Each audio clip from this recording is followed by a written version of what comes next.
everybody. How are we doing on this fine Thursday evening? My name is Eric. Welcome to Q2C VR Gamer Live.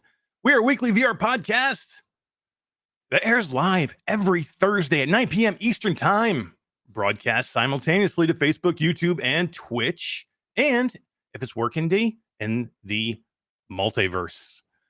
But if you cannot catch us live, you can always catch us afterwards on your favorite podcast platform. But D, if you can't catch us live, if you can't be here live, you can't win. And if you want to win, you need to be here live. But if you can't, catch us on podcast, your favorite podcast platform, and you can hang out with us and hear the dulcet tones of Eric and Todd and D on the radio. Well, before we go any further, we have an amazing show for you guys tonight. We have an amazing guest to talk to that is going to be super interesting, and I can't wait to get into it. But before we go any further, as always, I need to say hello to my Canadian confidant, the TJ Hooker of IT in Canada, Todd Jackson. Hey, Todd, how are you doing tonight? How's everything going? Hi, diddly ho diddly. Oh, gee. I was hoping you were going to do the hi diddly ho diddly. I wasn't sure if you were going to do it. So, as you can see, I am not Todd. You are not Todd. No. You could be Todd. Nah, I'd have to shave my head. Chicago is not that far from Canada. You would have to shave your head, yes. No. That wouldn't be good, Dan. We don't want you to shave your head. No. Todd is not here tonight, guys. Todd had an emergency with work, some bad storms in Canada, and one of his businesses that he does IT for had an emergency. He had to leave, and he's working his butt off to help them out. And hopefully he'll possibly show up at some point here, but he will definitely not be here for the beginning of the show. But D, we're going to persevere, right? We're going to rock and roll. That'd be great. Do we really need him? Yes. D, really? Just seriously, do we really need Todd? I mean, how good was that intro anyway? I mean, it was flawless without him. We should just do it without him all the time. Hey, but I don't have all the fun sounds. The buttons? I have the buttons now, D. Here, look. I have the buttons now. Yeah, but... Exactly what I mean. He was just here for the buttons, right? No, I don't have emotional. I can get emotional damage. I can go get it. I can go get it. I did like my line for him tonight. The TJ Hooker of IT. Does anybody know who TJ Hooker is besides me? No. Troy. Do you know who TJ Hooker is? Come on. Well, I thought you did. I ain't that much. You get me, D. You get me. I mean, you're a lot younger than me still, but you still get me. I know who TJ Hooker is. Guys, we have an amazing show tonight. We have Alexander Clark here, the CEO from StarCade Arcade. We're going to talk a ton of stuff, and it's going to be really interesting. I got a chance to hang out with Alexander at AWE, and it was such a good time. He's really such a good guy, and I'm so happy that he's here to join us. But before we get into it with Alexander, let's say hello to our chat. Let's tease the games we got to give away, D. We're going to give away, number one, Alexander was nice enough to give 3 keys away to his amazing game, Space Slurpies. Now, the only problem with Space Slurpies that I see so far, there's no Q2C VR Gamer Live level. There's a rendered reality level. That's it. I'm out. There's a between realities level. There's no Q2C VR Gamer level. We'll have to work on that. Maybe Space Slurpies 2. Exactly. But Alexander was nice enough to give 3 keys away. So number one, we're going to give 3 keys away to Space Slurpies, which is an amazing game. And if you have not checked it out, you definitely need to. We're going to talk a little bit about Space Slurpies here in a little bit. We are also going to give away keys to what? You do the keys. What are we giving away? Because they're really, really good. A couple of new maps were released today, or locations for real VR fishing. One of my favorite games to relax to. Yeah, what a good game, real VR fishing, right? It's so awesome. I swear to God, like if I have the windows open and I swear I'm outside when I'm on my couch fishing. Yeah, right. In VR. Fishing right in the middle of your living room. How can you beat that? Heck no. And then what else we got? What else do we have? I am trying to keep up with chat here. So you're not used to doing this stuff. I'll do it. No, I'm not. I got it. Good. Got my back. I got it. So we're gonna give away a copy of Wands, which just came out with their multiplayer. Yes. Which you had a chance to say you checked out, right? It was pretty good. Yes. Yeah, it was. I played a couple of games in it, and it's really cool because you have different. Well, I mean, we'll talk about it a little bit later, but you got different stuff with 2 wands. Yeah. No, it's cool. It's cool. And it was cool. It was nice. It's nice. It's topical. They just came out with the multiplayer, and we have a key to give away to celebrate wands, which is great. We also have a key. D. Listen to this, right here. This right here. Shadowgate. We have a key to Shadowgate to give away. Shadowgate VR, the Minds of Mythrock. We have a key to give away. Now, I said before, we're not giving any more keys this game away because I want people to buy this game, but I am going to give a key away to somebody in chat tonight because all these people rock. So I will give this one key away, and that is it. That will be the last key I give away for Shadowgate ever. Because this game deserves to be bought. Should not be given away. But we are also going to give away. So we are going to talk about some of the giveaways we have coming with them, and I'll tease this. We have wands for Shadowgate that I showed you guys last week, and we have something these else. little guys. Look at those bad boys. We're going to give some of those away too. That's going to be awesome. Let's say hello to our chat real quick, and then we're going to bring in Alexander and say hi to him. D, who do we got in chat? We've got all the great ones are here, man. All of them. Yeah. We've got Ryan Brandon was number one, though. Ryan Brandon was first. What's up, Ryan? How you doing, man? Line. Hell yeah. Line there. Kyle, do you even VR, bro? Kitchings. What is up, Kyle? How you doing, man? I love the names, man. They crack me up. Hell yeah. Troy Gillis is here. Guido 7335 or what our gamer tag says. Guido. Traveling Man 3775 is here. We have Karina Stimson. How you doing, Karina? Did you get your shirt, Karina? All the way out in Manitoba. Did you get your shirt? I'm very curious. Lamplighter has shown up. I'm glad Todd could make it into chat if he couldn't make it into the show tonight. Thanks for hanging out in chat, Todd. You should be here. But I'm glad you have time to hang out in chat. I hope everything is going all right, man. Felipe rocking the baby can't hear, but it's lip reading Lieras. Holy crap, that's a long one. Yeah. Dude. Felipe, that's a long name. Mickey Burr is here. Hey, Mickey. Michelle B. We have let's see who else. Got Alex. Alex VR is in what's up, there. Alex? How you doing, man? Sim is here. I am Roots is here. What is up, Roots? Hussein X. Man, all my favorite people are here. I love all these people. So I said all the good ones. All the good ones. I love all the good ones. Let's see. Echoing just popped in. What's nice. Up? Chi-Town D is here. Oh, that's you. That's me. Wolveraza. What is going on, Wolveraza? How are you doing? We have Brycub over in Twitch. What is going on, Brycub? Bluebell is here. Orland Hooper is here. Michelle Dillon is here. Love me some Michelle Dillon. I do too, and I met her. I know. You guys got to hang out in person, which is amazing. Dude, seriously, I dropped everything. Once I found out she was an hour and 15 minutes away, nothing was going to stop me from going there. Go get her, Filled up the car. Get her. You guys should have just drove the rest of the way to New York and come see me. You were already in Carolina. Not with these gas prices. I know, right? Would have cost you $5,000 to drive to New York. Kubo 92 is here. Mike Newton is here. Mike Newton sent me a message right before the show. He said something about Twilight Zone having a release date of the 14th of July. That's next week, D. That's next Thursday. It is. I haven't confirmed that, but that's what he sent me in text. So, no spam in the kitchen. Nick Thompson, what is up, man? How are you doing? Man, everybody is chatting so much in chat. I can't even read what everybody's saying. There's so many people. Virtual Strangers is here. What is up, Wes? How are you doing? Restreambot has said Facebook user says MASH. I don't know who the Facebook We've got, user is. That's what I was just going to bring up. So great minds think alike, yo. Rock and roll. We got Lisa Dormuth and we've got Jesse Jesso. What's up, Jesse? How you doing, man? Alex VR says, I love real VR fishing. Who doesn't? It's such a good game. Dude. It's got to be in everybody's library. Even if you're not a fishing fan, it's just fun to do. No. Z Live is here on Twitch, D. And casts of thousands to come see Alexander Clark. And we'll bring him in now. Yeah. This is the Alexander Clark. This is the CEO and founder of StarCade Arcade. Alexander, how are you doing, man? I'm doing great. Honored to be here. Lots of great people in the chat. Man, it's so good, right? I love the our VR communities. They're they're so varied, but they're everywhere, man. They support so many different so many different people and so many different podcasts. So you probably know some of them. You've seen them around in other places, which is kind of cool, right? Absolutely. No, I've definitely said it before. One of the best things about VR is the community. And like you said, it's a very diverse group too. It's just like people from all walks of life. What's up, Alex VR? Yeah, exactly. Yep. It's awesome. Yeah, for sure. Lots of friends.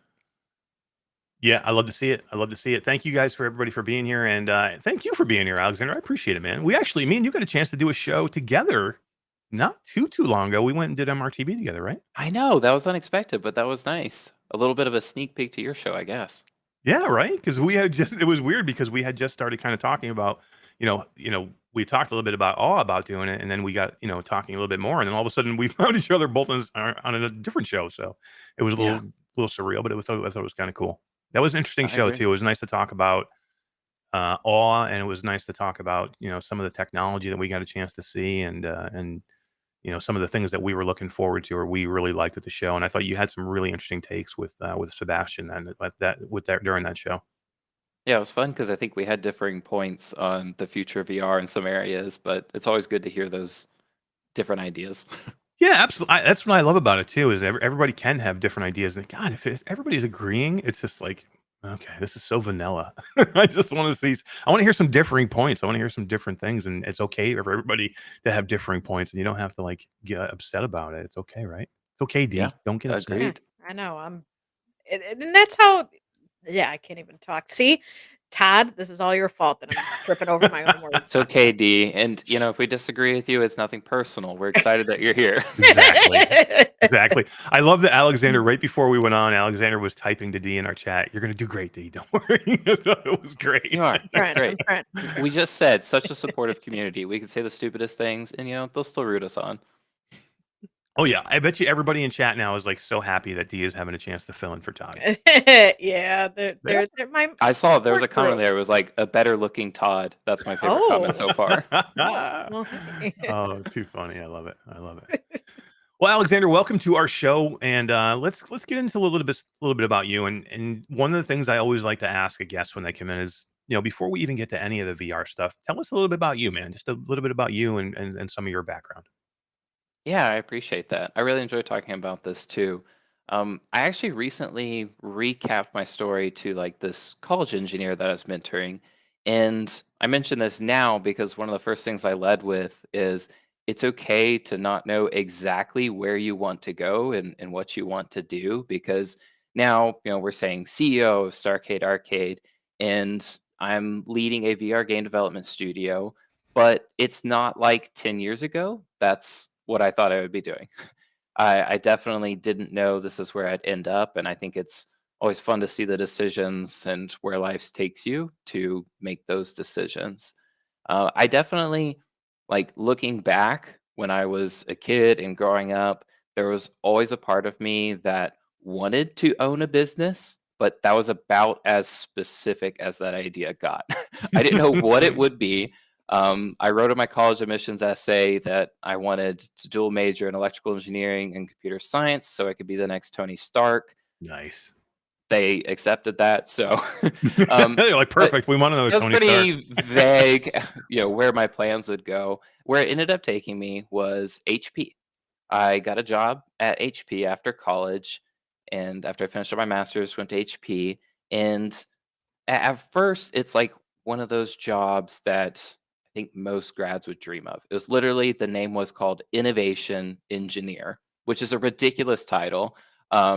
Just because it's like, what does that even mean? I love it though. It sounds like a Yeah, Disney thing. It sounds like they call the Disney ones right? Imagineers, and that kind of sounds like It's that. I think that's cool. when you get a job offer for innovation engineer, like you're gonna make it happen.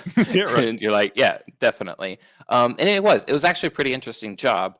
I was part of this team that would go out and find new technology for HP products because they, integrate different pieces, whether it's software or hardware, and work to bring those technologies into their products. And so my job was one of the engineers that go out and investigate. The good part is it was super interesting to like see all of these startups and suppliers and vendors. The bad part is it created this like hunger for the startup world because I would go to these incubators and I'd walk in and had a very luxurious salary and Hmm. no concern about where my next meal was going to come from, and I would see these founders and entrepreneurs and these startups fighting for their lives, and I was like, man, that looks like fun. Hey, let me give everything up and go do that. Let me abandon everything. At all. Which I would at some point. We can get to that. But I did put some planning behind it. And so the more I saw that, I was like, I really want to do that. Like, I really want that type of life, that type of lifestyle. I don't know what it is I want to pursue specifically. What's the next great technology or software I can do? Where's my big ideas? And then it just came out of a love for VR because my best friend, he was working on VR and playing with it, and he was like, "You need to check this out." And so, like, the first time I tried the HTC Vive, it was amazing. And so I love that experience. And then I just said, you know what? Like, I don't want to go down this project management path for corporate America, even though it probably make me lots of money and did make me lots of money. I want to stay technical and like stay to my engineering, hopefully Tony Stark roots, and keep those skills intact. So I was like, why don't I just start programming for VR? And then talking about it with my best friend, we were talking about the games that were out there. And the thing we felt was missing was an Ender's Game type of strategy, space control game. That's just like what I would want to see out there. And there wasn't anything like it. So I was like, yeah, I'll start working on this. So it really started out of a passion, out of a hobby, out of a love for VR as a technology. And then at some point my friend was like, you should probably like think about selling this. Like, I think what you're doing is good, and if you continue to work on it, like, you could actually make something of this. And so with his encouragement, then I started thinking, like, how would I actually build this as a company? And so for a while, I put a lot of thought and planning about how I would exit corporate America and how I would start a VR company. I think the biggest aspect of that was getting the smallest department possible and putting all extra income in a savings account. Yeah, right. So is this something you planned for a while then? This wasn't like spur of the moment, like, hey, let's just do it and you were done. You kind of like had an idea and you were like, all right, let me get ready for this. I did. So I literally planned this exit for about 3 years. Wow. And the entire time I was at HP, I planned to leave. And I was pretty honest about it too. Like, I Well, because you have a great relationship with HP even to today, right? yeah, they're great. They're honestly, like, across the tech companies, I still believe they're one of the best because they're good people. And I had a supportive management team. I even told my manager at the time, like, she asked, she was like, "What do you want to do? What do you want career wise?" And for half a second, I almost gave the canned answer of like, "I want to be the director of firmware and like HP," which did sound interesting. But then I was honest. I was like, I want to leave and start my own company. And Hell yeah. she was very supportive. And this is, I think, a good note for anybody who's managing or leading. And she said, well, that's great. Like, do a good job while you're here, and I'll help you learn everything you need to learn to go start a company. And so while I was at HP, I got to learn from technical teams, legal teams, business teams, product marketing teams. And you have access to all these people with skill sets and background knowledge. So I just tried to soak it up like a sponge so that, I made the best of my time and then saved all the money I could so that one day I could leave. I love that, man. I love that you planned it out that far in advance, and I love that you had a manager that was willing to do that. There's Yeah, not many people that would do it that way. They're always concerned about, I don't want to show anybody anything that they could take anywhere else and make it work for anybody else, which is a terrible way to do things. So it's super refreshing to hear that, and I love it. And I do love hearing the story about how people found VR and how it changed their lives. Because seriously, I mean, VR, you putting on that VR headset changed your life. I mean, it who really knows what does. path you could have come to. I mean, you may have come to VR at some point anyway, but maybe not. I mean, who knows what path you could be on now if you didn't put on that VR headset. So it really is amazing how an experience can change your life. Um, It is, it is. So I'd say, like, number one life-changing experience was me putting on a headset. I'd say number two life-changing experience for this direction is putting that headset on somebody else. So what I mean by that is the first time I showed anybody outside of my family group, which, let's be honest, like, whenever you show mom and dad anything, they're gonna be like, this is great, son. This is amazing. I don't know what it is or what you do, but it's amazing. I love right? it. Which is good. You want to support a family like that, but it's always different to show what you've worked on to somebody who has no vested interest. And so an impactful experience was we went to PAX South to show Ooh. this kludgy demo beta of the game I was working on. And looking back, I cringed thinking about what a terrible game it was, but it was received really well. People were very excited to play it, to see it. I got to introduce VR to people of all ages. They enjoyed my game and were super encouraging. And these were people I don't know. And then I was hooked. At that point, I was like, I need to feel like this every day. Because it is one of the greatest things too. Showing other people VR, it's like it almost like is. every person who's into VR loves to be able to show other people because you know how much of an effect it can have on somebody. So being able to show that to somebody else, it's almost as satisfying as when you're doing it yourself. When you can actually help somebody else find it too. It's awesome. I'm Except curious, for what's your except for me. go-to? Well, here I'll tell you a quick story. Except for me, so my wife and I, my wife is godmother to her cousin's son, and for a big gift for his last birthday, just a couple of months ago, we decided we're going to give him a Quest too, because they're like, because he watches the show, they've seen me, do this stuff, and so like we're going to give him a Quest too. So of course I see on Facebook she puts a video up of him doing things, and she's like, she's like, every time I watch him do this, it blows my mind. And what video is him doing? Freaking Beat Saber. Oh, no, I knew that was It's him coming. doing Beat Saber, and the dude's doing great, man. He's like killing it. Like I'm like, I don't even know how he's doing it this fast, but I mean, it's just amazing when people find this stuff. But I hate that it's Beat Saber. It could be anything else, D. Anything but Beat Saber. I want him to play After the Fall or something like that. He should be playing Space Slurpies. I appreciate that. Yeah. But no, I'm sorry. Go ahead. What were you going to ask me? Well, I was just curious because, like you said, everybody who loves VR loves showing people VR. So, like, what's your go-to gonna show somebody VR game? That's a Sounds great like it's question. not Beat Saber, Not Beat even though Saber, no. it's a great You know introduction. what I do I talk can't a lot? deny it's a great introduction. It is. Because people love it, man, and everybody knows it. That's the problem. Everybody knows Beat Saber, but I like Pistol Whip a lot to put people into something new and something different. Because I think it gives you the rhythm, but it gives you an idea of shooting, and because I think shooting in VR is still amazing. It's one of the best things you can do in VR, I think. But I have some obscure stuff too, like Down the Rabbit Hole is such a mind-blowing game and perspective changes, and doing something like that in VR, I think is way different, and it blows people's mind. And my first time in that game, and I had been in the VR for a long time before I ever got into that game, and that game blew my mind. I was like, holy crap, when the way you can like grab the environments and move the environments and bring yourself into the environments. So I really get people into that one, or like Fisherman's Tale, something like that too, where it's an environment change. But I always think those are big ones. How about you, D?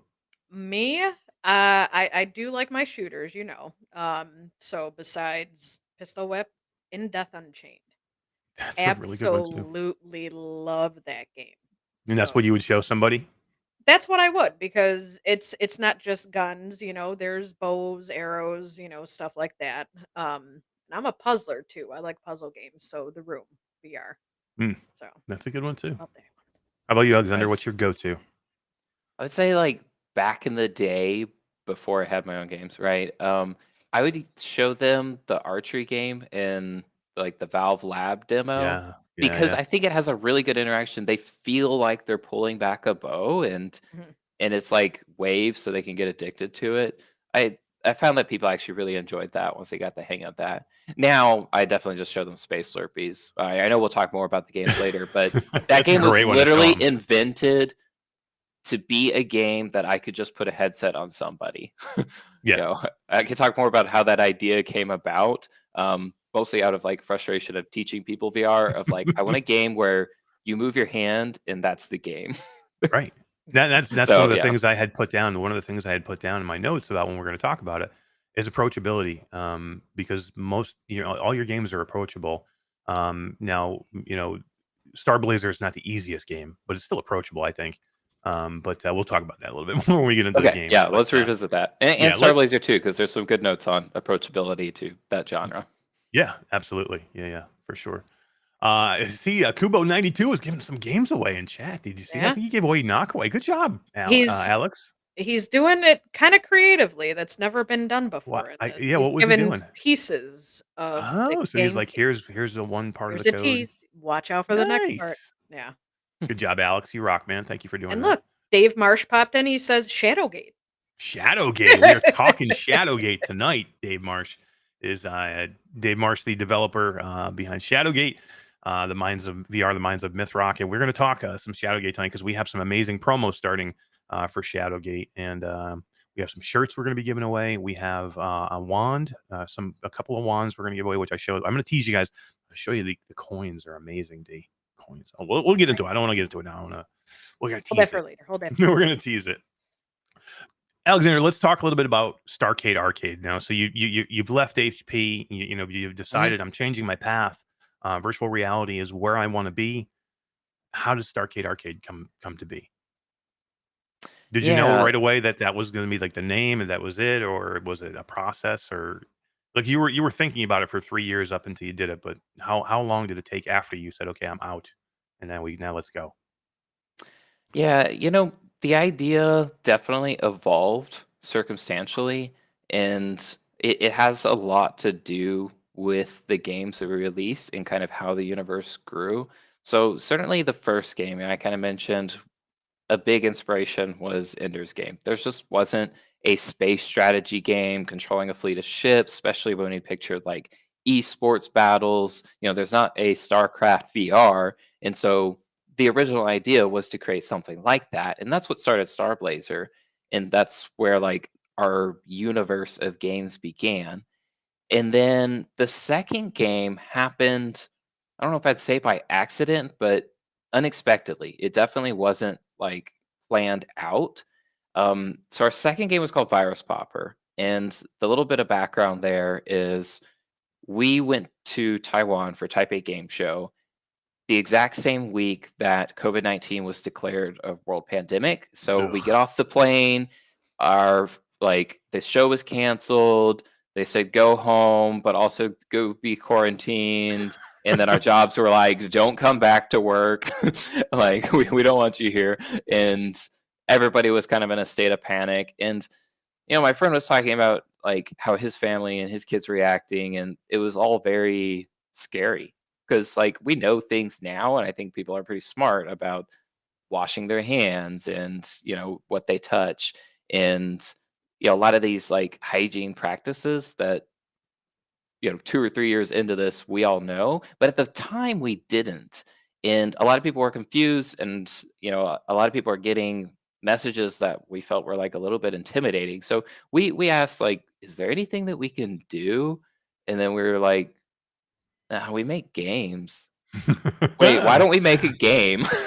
And so then my friend suggested, is like, you should make a game where like to start it you have to wash your hands for 20 seconds in VR. And he's like, actually yeah. has to be 20 seconds. That sounds like so much fun. Yeah. and then we were still working on Starblazer, so we're like, do we want to take time away to do this? And then I said, okay, well, let me see what I come up with. It's like, yeah, show me a demo in like 24 hours and we'll make a decision. So I stayed up all that night. I just like chugged Red Bulls and I came up with this demo. It's like a rail game. You're popping viruses with different disinfectants. You do have to wash your hands, avoid dirty surfaces and stuff like that. And so it was a wild idea. And then I showed it to him. And he was like, you need to do this. And then it was like a 2-week sprint of just like finishing this game, getting it published on the stores.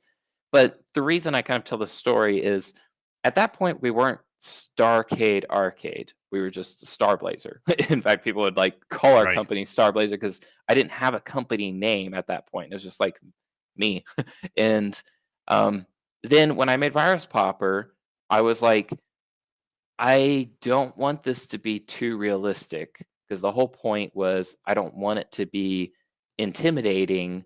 I want it to be like friendly and approachable.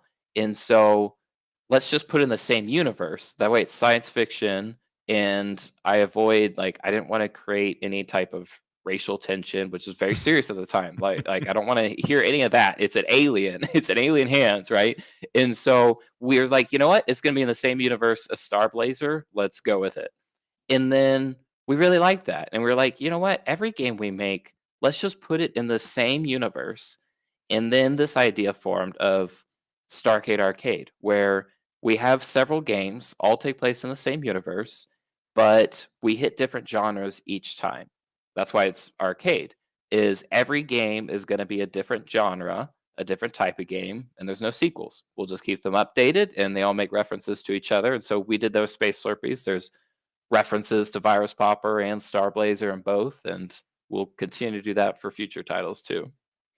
I love it, man. I love it. I love how you come to do these things, right? Like if there was no pandemic, there would be there would be no Yeah, virus popper, right? And yeah, one thing leads to another, and and then virus popper leads into space slurpees. There might not be a space slurpees without virus popper, right? absolutely. I mean, in Virus Popper, it was a free game. We didn't Right. charge any money for it, but it paved the way for Space Slurpees because Space Slurpees is our most commercially successful title. It actually made its money back, which is awesome. Yeah, But exactly. it couldn't have done that without Virus Popper because visibility as a game studio is really hard. And Virus Popper, though, it was free and it got a lot of exposure. People were talking about these crazy VR devs that released, this free game during the middle of the pandemic. Like we were in Publishers Weekly, a VR game. Wow, And that's so awesome. it really helped us get like the visibility. Yeah, I mean, and you built your own visibility too, because we'll talk before we get into the games themselves, which I want to show the games, and I want to show maybe I want to try and show a trailer for Starblazer, but you gave a lot of visibility to Starcade Arcade because you made TikTok videos that were amazingly funny, I thought, and they were just so well done. And I don't know if they were popular because people freak out because of what you're doing, or because they are laughing at what you're doing. I think it's probably a mixture of both. Because It's definitely a mixture. how many people do you get like, how dare you bring your headset outside? You can't do that, or how you can't put Oh, your all the headset in a time. pool? How dare you Yeah. paint your headset? I think it was even, I mean, you better at AWE, but it probably knew her before. But like Adam Body, she made Oh this yeah. like joke because we were outside with our quest, and it was like, shame on you, devs, you should know better. And then like we just kept taking that joke further and further and abusing our quests. And yes, people get very upset about this. Like there's a comment on like the last one we did where I dive in one of the ones where I dive into the pool with the headset, and it's like this kid who's like, imagine I saved up my money a whole year and got this for my birthday. And I was like, Yeah, right. I don't know how to take that. Yeah, right. Yeah. I think I they're think so funny. I mean, the one where you're like you dip the headset in the pool and you're like, will rice save my Right. headset? And you're yeah. trying to jam it into a bowl full like 4 kernels of rice. That Oh, was I'm glad you hysterical. think it's good. Oh, it's Yeah, I so think funny. TikTok's funny because I think the message I would give to like other devs if they were listening or watching, or really anybody who's like trying to promote themselves, is you have to experiment a lot to find the platform and to find the community that is going to embrace you. Like in the methods of getting it out there. Because I don't think it happens automatically. We've tried a lot of wild things. Like we have some crazy ideas on how to promote our games. Like we got a cosplay artist to make a giant Slurpee worm. That was a video that we did How once. great is that? um, yeah, we've done some crazy ideas to try to get our games out there. And while they're super like fun ideas, TikTok's been the only one that has like a directly measurable impact on like game sales and game downloads. It just kind of worked for us, and so that's your cue to like lean into it. Yeah, exactly. Yeah. I mean, and you have leaned into it because you made quite how many did you make? You made a lot of them. For over a year, we've published one a day. Yeah, That's crazy. That is crazy. How do I you mean, still come up with some are ideas higher like of quality what to than do? Well, others. yeah. If Yeah, you're doing them every day, I mean, there's no way you're gonna keep the quality the same, but how do you and you come up can with never ideas and predict figure which stuff ones are out? gonna. Yeah, right. How do you know? Yeah, you don't know. I think Don't like know until the you put it best out there. advice the best advice to like anybody on social media, especially TikTok, is like just post. Just post every day. You don't know what's gonna like be funny to somebody. You don't know what's gonna take off. You just kind of have to throw it out there and see how the Right. odds are. Yeah, but it's pretty easy. I think just like watch the trends and then think about like how it's relevant to your niche, or figure out what videos people enjoyed. Yeah, and like I said, yeah, I think you have such a good sense of humor with it. It's so funny. It's just they're just well done. They're just if you take them for what they are, people, they're funny. You don't have it doesn't have to be serious every Oh, you time. cannot take them seriously. Oh, come Yeah. on. Sometimes people get upset, especially like the Gorilla Tag kids. Yeah. That was We funny like too to when you're joke like with when you them, were like talking about but the different type of gamers. yeah, That was so funny. yeah, we tend to make the Gorilla kids mad sometimes, but it's all good fun. We love them too. Oh yeah. Yeah. No, you gotta love them because I mean they're just so happy in there. They love Gorilla Tag, man. No, it's a great game. We love that dev too. Yeah. I mean, how smart was he with that game? The free game and then just start selling hats and other shit Yeah, inside the game. I mean, It's such a just a good. rising. I hope I see it on the Oculus store soon. Yeah, really. It should be. It should be. All right, Should be. let's talk about Starblazer because I had some people asking in chat and they're like, tell Yeah. us about Starblazer. They're like, show the video, and this is usually Todd's department, but I'm gonna try I'm gonna try and show the video. We'll watch a quick. This is supposed to be the final trailer. It says I don't know. I just pulled it up off YouTube. Starblazer final release trailer. I hope this works. If this is like some kind of sex trailer, it's not freaking Oh God! Sure, it's I have no StarCade idea. Arcade. I literally just pulled this up in 2 seconds. I have no idea what this is. So I assume it's your trailer. Gonna be. I'm almost I kinda hope so. I I'm don't know. almost kinda I haven't pre-approved. I'm almost kinda hoping it's I'm Oh almost God, kinda hoping no. it's I something could have sent different. you a link, Eric, but you're gonna roll the die. That's I fine. know. I literally had if you wanna send me a link right now just He's to be a safe, chance taker. I'll grab it. I'll pull it up instead. But God, I wanna hit this play button just to see what it is now, right? I want you to hit the play button. got I'm it. curious now. I really hope it's the show from the 80s. Can you hear the Good volume? news is that's I can't hear it. Otterworldly. So I was gonna say that looks like Cutie that, Pop. yeah. Yeah, this is us. Damn it. So I think it's fine. I'll actually talk to it while we're playing Yeah. it. They can see Yeah. it visually, and I think that would actually work well. So Starblazer, gosh, is such a learning. I mean, everybody be kind to devs on their first game because devs are going to learn a lot, and I definitely learned a lot with this game. I mean, it took a long time to develop it, significantly longer than the other two titles, and it was continually work in progress. I mean, it's a multiplayer space strategy game. You have a fleet of ships and you're, battling enemy fleets. Yeah, there's a random dance room. Again, like I said, a lot of learnings. I don't know if that was the best addition for an RTS game, but I did it anyway. um, Yeah. but and it is actually like it's still a process. So Starblazer, we released it like 2 years ago. I still want to fully realize the vision of a StarCraft in VR.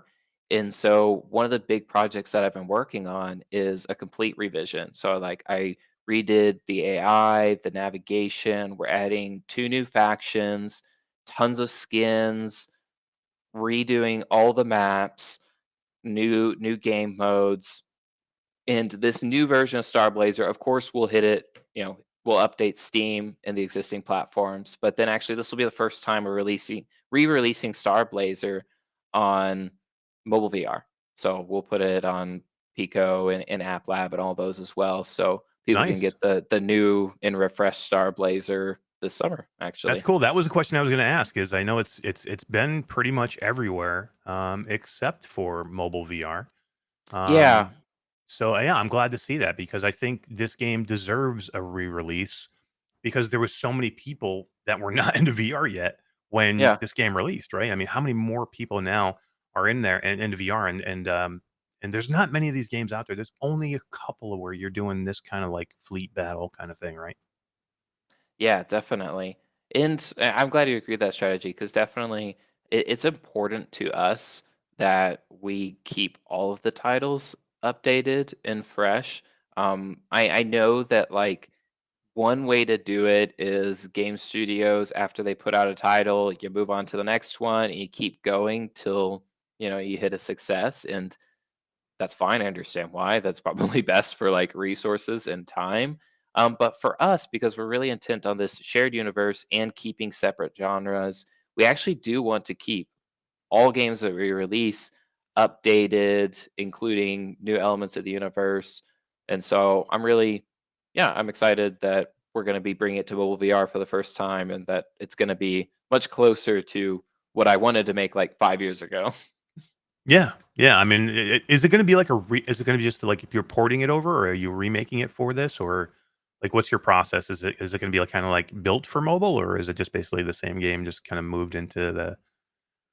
It's completely rebuilt. That's Like amazing. That's awesome. completely. And I mean, like I said, the previous platforms, so it's on Steam, it's on Viveport, and it's on like the Rift, all your like old PC VR storefronts. Yep.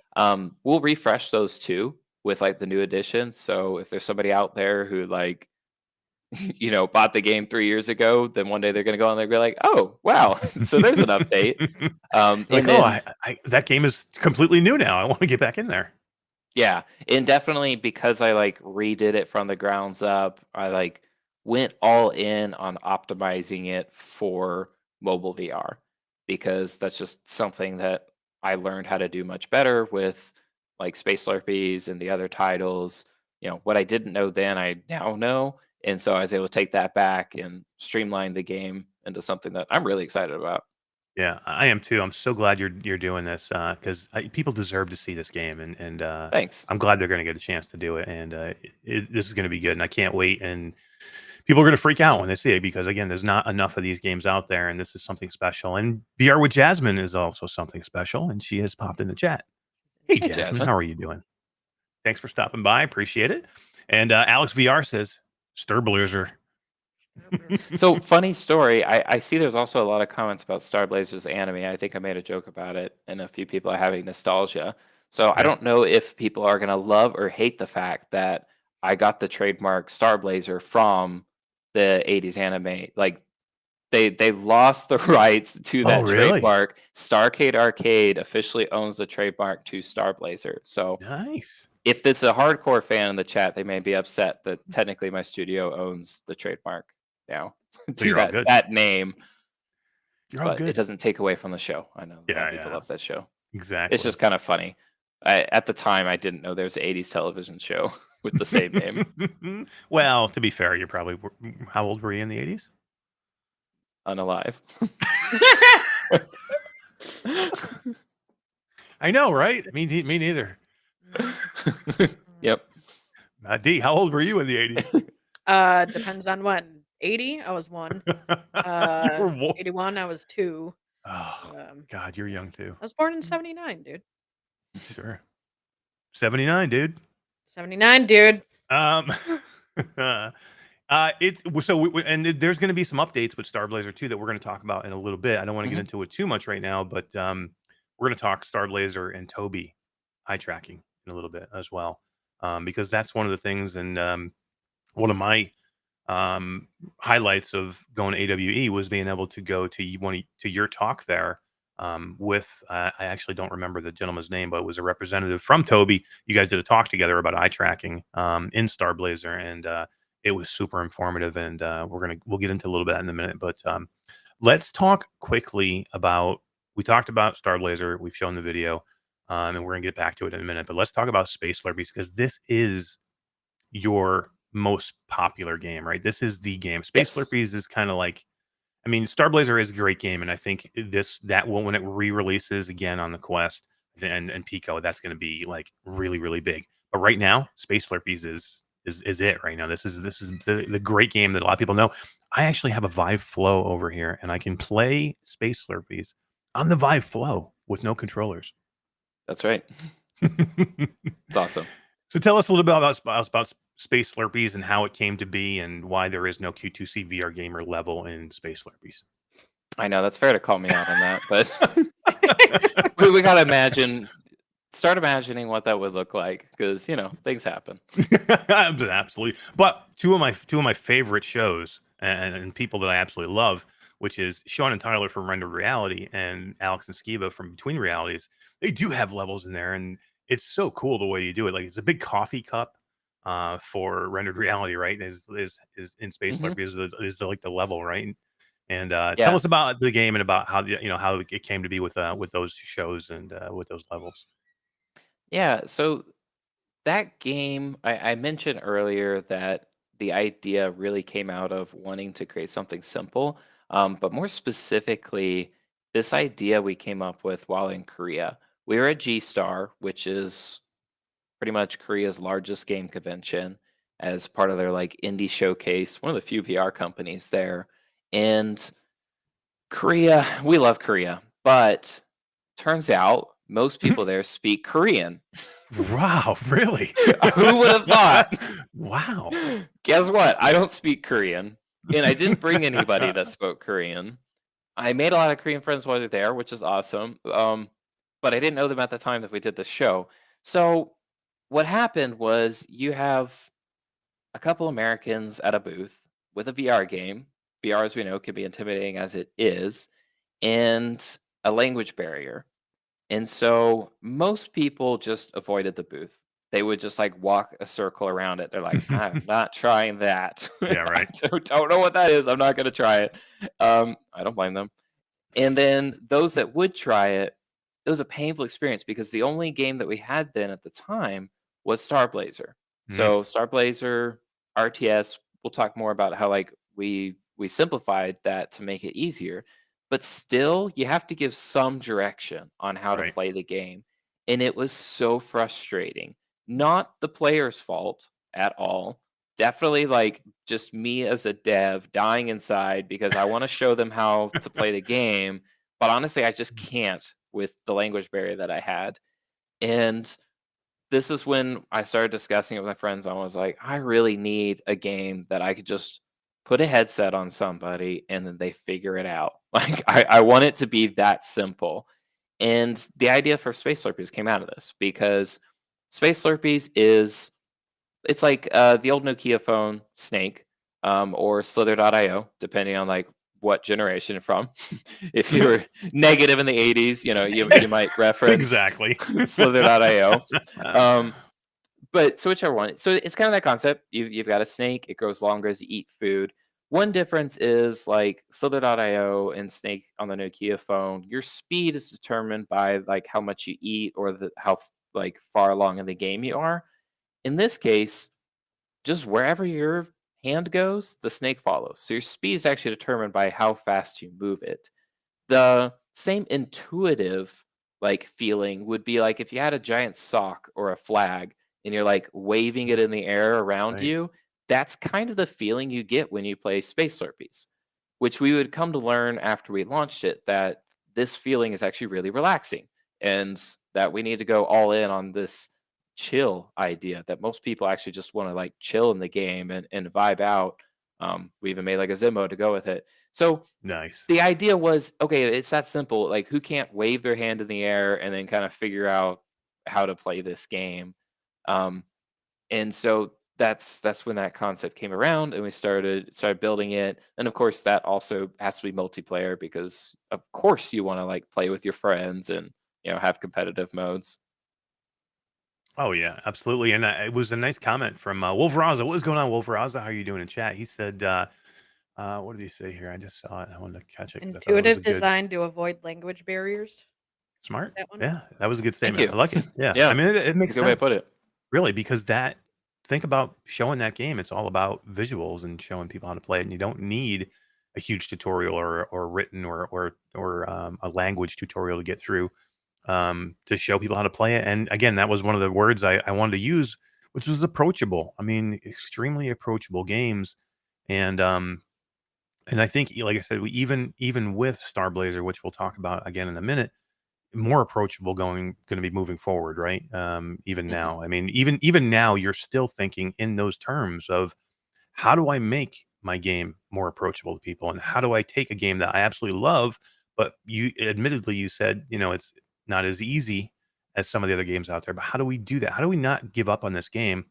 And then how do we make it better? And then how do we do that? So we'll get into that game in a minute. But I do want to get into Ender's Game because I'm a huge fan of Ender's Game, and I would imagine that some of your your ideas for Starblazer had to come from Ender's Game because it's kind of that type of game, right? Yeah, it is. Ender's Game is one of my favorite books. I think it came at a good time in my life. I remember being in middle school, and let's be honest, like I don't know anybody who said they had a great middle school experience. Like Yeah, I'm right. just maybe that person's out there, but I did not. Like everybody else, I think you go through like the bully experience, and I just I felt like uh Ender's Game as a book, you see a teenage boy who's trying to figure out his way in life. I mean, he gets kind of screwed over by, well, I'm not going to give any spoilers for somebody who hasn't read it, but I kind of like felt his loneliness, but also his like imagination. And I just really love that book, and it came at a good time. And so it's always been like a part of my childhood and growing up. And then that idea of becoming a space commander is enthralling. And so then once I got into VR, I was like, this is that feeling I want to create, that I'm a space commander. Yeah, who doesn't? Who doesn't want to be a Who doesn't want to be a space commander? I'm Jeez, talking I knew. seriously. I was wondering You when know what I that mean? was It had coming to out. come out. It had to come out. I was waiting. I didn't want to do it in front of Alexander, but it had to come out. Who doesn't want to be a space captain? Who doesn't Come want to on. be a space commander? Yeah. But seriously, I love Ender's Game. I think it was one of the greatest books I've ever read. Alex said he didn't read it, but he didn't read the book, but he watched the movie. Go read the book, man, please, because the movie was okay, but the book was really, really good. And there's a lot of books between with the Ender's Game series that are really, really good. And you're right. I mean, you're controlling, and VR is a great environment for this. And there have been a million RTS games flat. They're just not the same. Like if you've gone in and played Starblazer or Eternal Starlight or Battlefront, Battlefront. I can't remember. Maybe it's Battle something. I don't know exactly that. It's um Battle something. Battlegrounds VR. I know which one you're Battlegrounds. talking about. That's it. Yeah, yeah. If you played those games, you know what I'm talking about. Being able to be inside the game in VR and actually taking hold of these ships and positioning them, moving in them, and then deciding where you want them to go, it's different than just pointing and clicking on the screen on a flat screen, right? Oh yeah, absolutely. And that was kind of a concept that started us off. Like what one of my mantras was, I want to make a game that couldn't be played in 2D. And I think if you're truly doing a 3D strategy game, then that's probably true. Now, I know we get a lot of references to Homeworld. That was a Yeah. 2D game that did 3D combat and controls really well, but at the same time, their controls, there's no way that's easier than just like pointing and clicking in a 3D space, which is what you can do in VR. Right. Exactly. And that's these games. There's some games that are just translate so well into virtual reality. Some games don't. Some games just don't make it. You know what I mean? I'm out there all the time. I'm like, why did you put this game in VR? It just does not belong. Hitchhiker, I'm sorry, does not belong in VR. There's just some games that Yeah. you don't need to be. Every game does not need to be in VR, but certain games do. And this is one of those games that, for me, it was no reason you would, if you had a VR headset, there's no way you'd ever want to play a game like this flat ever again. You'd always want to play it in virtual reality. Yeah, I think so. That's definitely the goal. And you're So right. And I'm good. sorry, go ahead. No, you finish your thought. Well, and it's so interesting is I think there are games that can and should be in VR, but they need to be rethought and approached differently. So one of the examples, and I might ruffle some feathers here, but I think Skyrim VR was a terrible port. Like, and this is from somebody who I enjoy Skyrim, right? And I enjoy aspects of Skyrim VR. Like, there's some things like, yeah, I can pull back a bow and arrow. Like, a mage using fire out of my hands, like, that is spot on. But there are way too many buttons. And I was playing on, like, the PSVR version, and maybe I'm not that skilled of a gamer. I don't know. It was confusing to, like, find those buttons. And I don't think VR is about finding buttons. It's about like interacting and being in a space. And when I played that, that's when I really realized with my own games, we have a rule, like one button. Yeah, I'm And 100% so with you. I hate button presses. I mean, you have Yep. to do it sometimes. Okay, I understand you you have have to to do it. sometimes, but I avoid it at all costs. Like I Love literally to hear set the that. rule for myself for Starblazer. I said, no matter what it takes, I'm going to simplify that game to only use one button because in VR, you just shouldn't be pressing buttons. Yeah, no, it's not about. That's the whole thing is VR is not about, and that's why I always bring up Hitchhiker. Hitchhiker is everything is contextual and it's all button press. Like if you want to pick an item up, you have to hit button press. And if you want to put something away, you had to hit button press. And to me, I'm like, well, if I'm doing all these button presses, why am I doing this in VR? I mean, is it just so I have the headset on? Because otherwise, there's no reason for me to be in VR with this if I'm just button pressing or pointing and clicking. You know, if I'm using if I'm using my Yeah. controller as a mouse cursor and hitting a button, and that's it. That's the only interactivity in virtual reality I can have. Why is that game in virtual reality to me? So again, I love that you say minimal button presses because that's for me. If I want to grab something, let me grip it. Let me grip it and grab it. Let me pick it up. Let me move it. Let me put it down. Or let me, grab it. I don't even care if you have to physically grab it. Give me the magnet hands. I don't care about that. As long as I can still get it and grab it like this and put it in my hand, and I'm not just pressing a button. So it's good. It's nice to hear that when Yeah. developers are looking at those things. I love how the chat is pointing out that Skyrim's great if you add mods.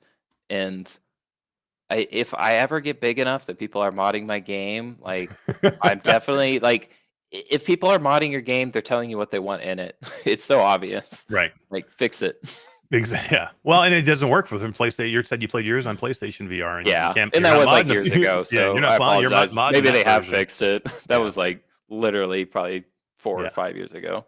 Yeah, no, you're right. It's a beloved game. People absolutely love that game, and it's understandable because it's a great game. People want to be in it, but if it's not built for VR. It never was built for VR, and it was a sloppy port, and it could have been done better. And the reason there's so many mods is because it was such a sloppy port. Yeah. You know what It's I mean? just the So one I pick on when I yeah, make this point. Alexander, I know what you're saying. I pick on games all the time that people love, and every time I pick on Super Hot or Beat Saber, and people freak on me. I don't care. Well, they still come back. I So don't that's care, good. bro. I don't care. If I'm gonna See that I have Beat Saber blocks back here that Mr. Tasselhoff sent me. There, I don't know if That's you can pretty see them. cool, They're back actually. here. Yeah. I'm gonna melt them. I'm gonna burn them on air. Just please post it on TikTok. I'm Oh, telling you, that's absolutely. like Oh, the that start. has to be a TikTok, right? I'm gonna make my first TikTok. It's gonna be me melting. Actually, I was thinking about. I almost did it for 4th of July. I was gonna like drill a hole inside of them and drop like an M80 in there and just blow them up. That would have But been great. That'd be a times. perfect one for us to collab on. Like, I'll Oh be standing yeah. there Because with my there's Oculus 2, Quest. so I love burn this. one, blow up the other one. Come on. Yep. Yeah, it'll be daytime. You'll be out there with your Oculus on in the daytime. People will freak out, and then we'll blow up some Beat Saber cubes. Holy crap! It will melt people's brains. I like it. Just let me know when it Oh, works. absolutely, absolutely. Tass, I saw you jumped in here to the link. Or did you come in here for a reason? I don't know if you're gonna. Are we able to get into the multiverse tonight? I don't know if it's live, but let me know in chat, and we'll see if we can get you in here.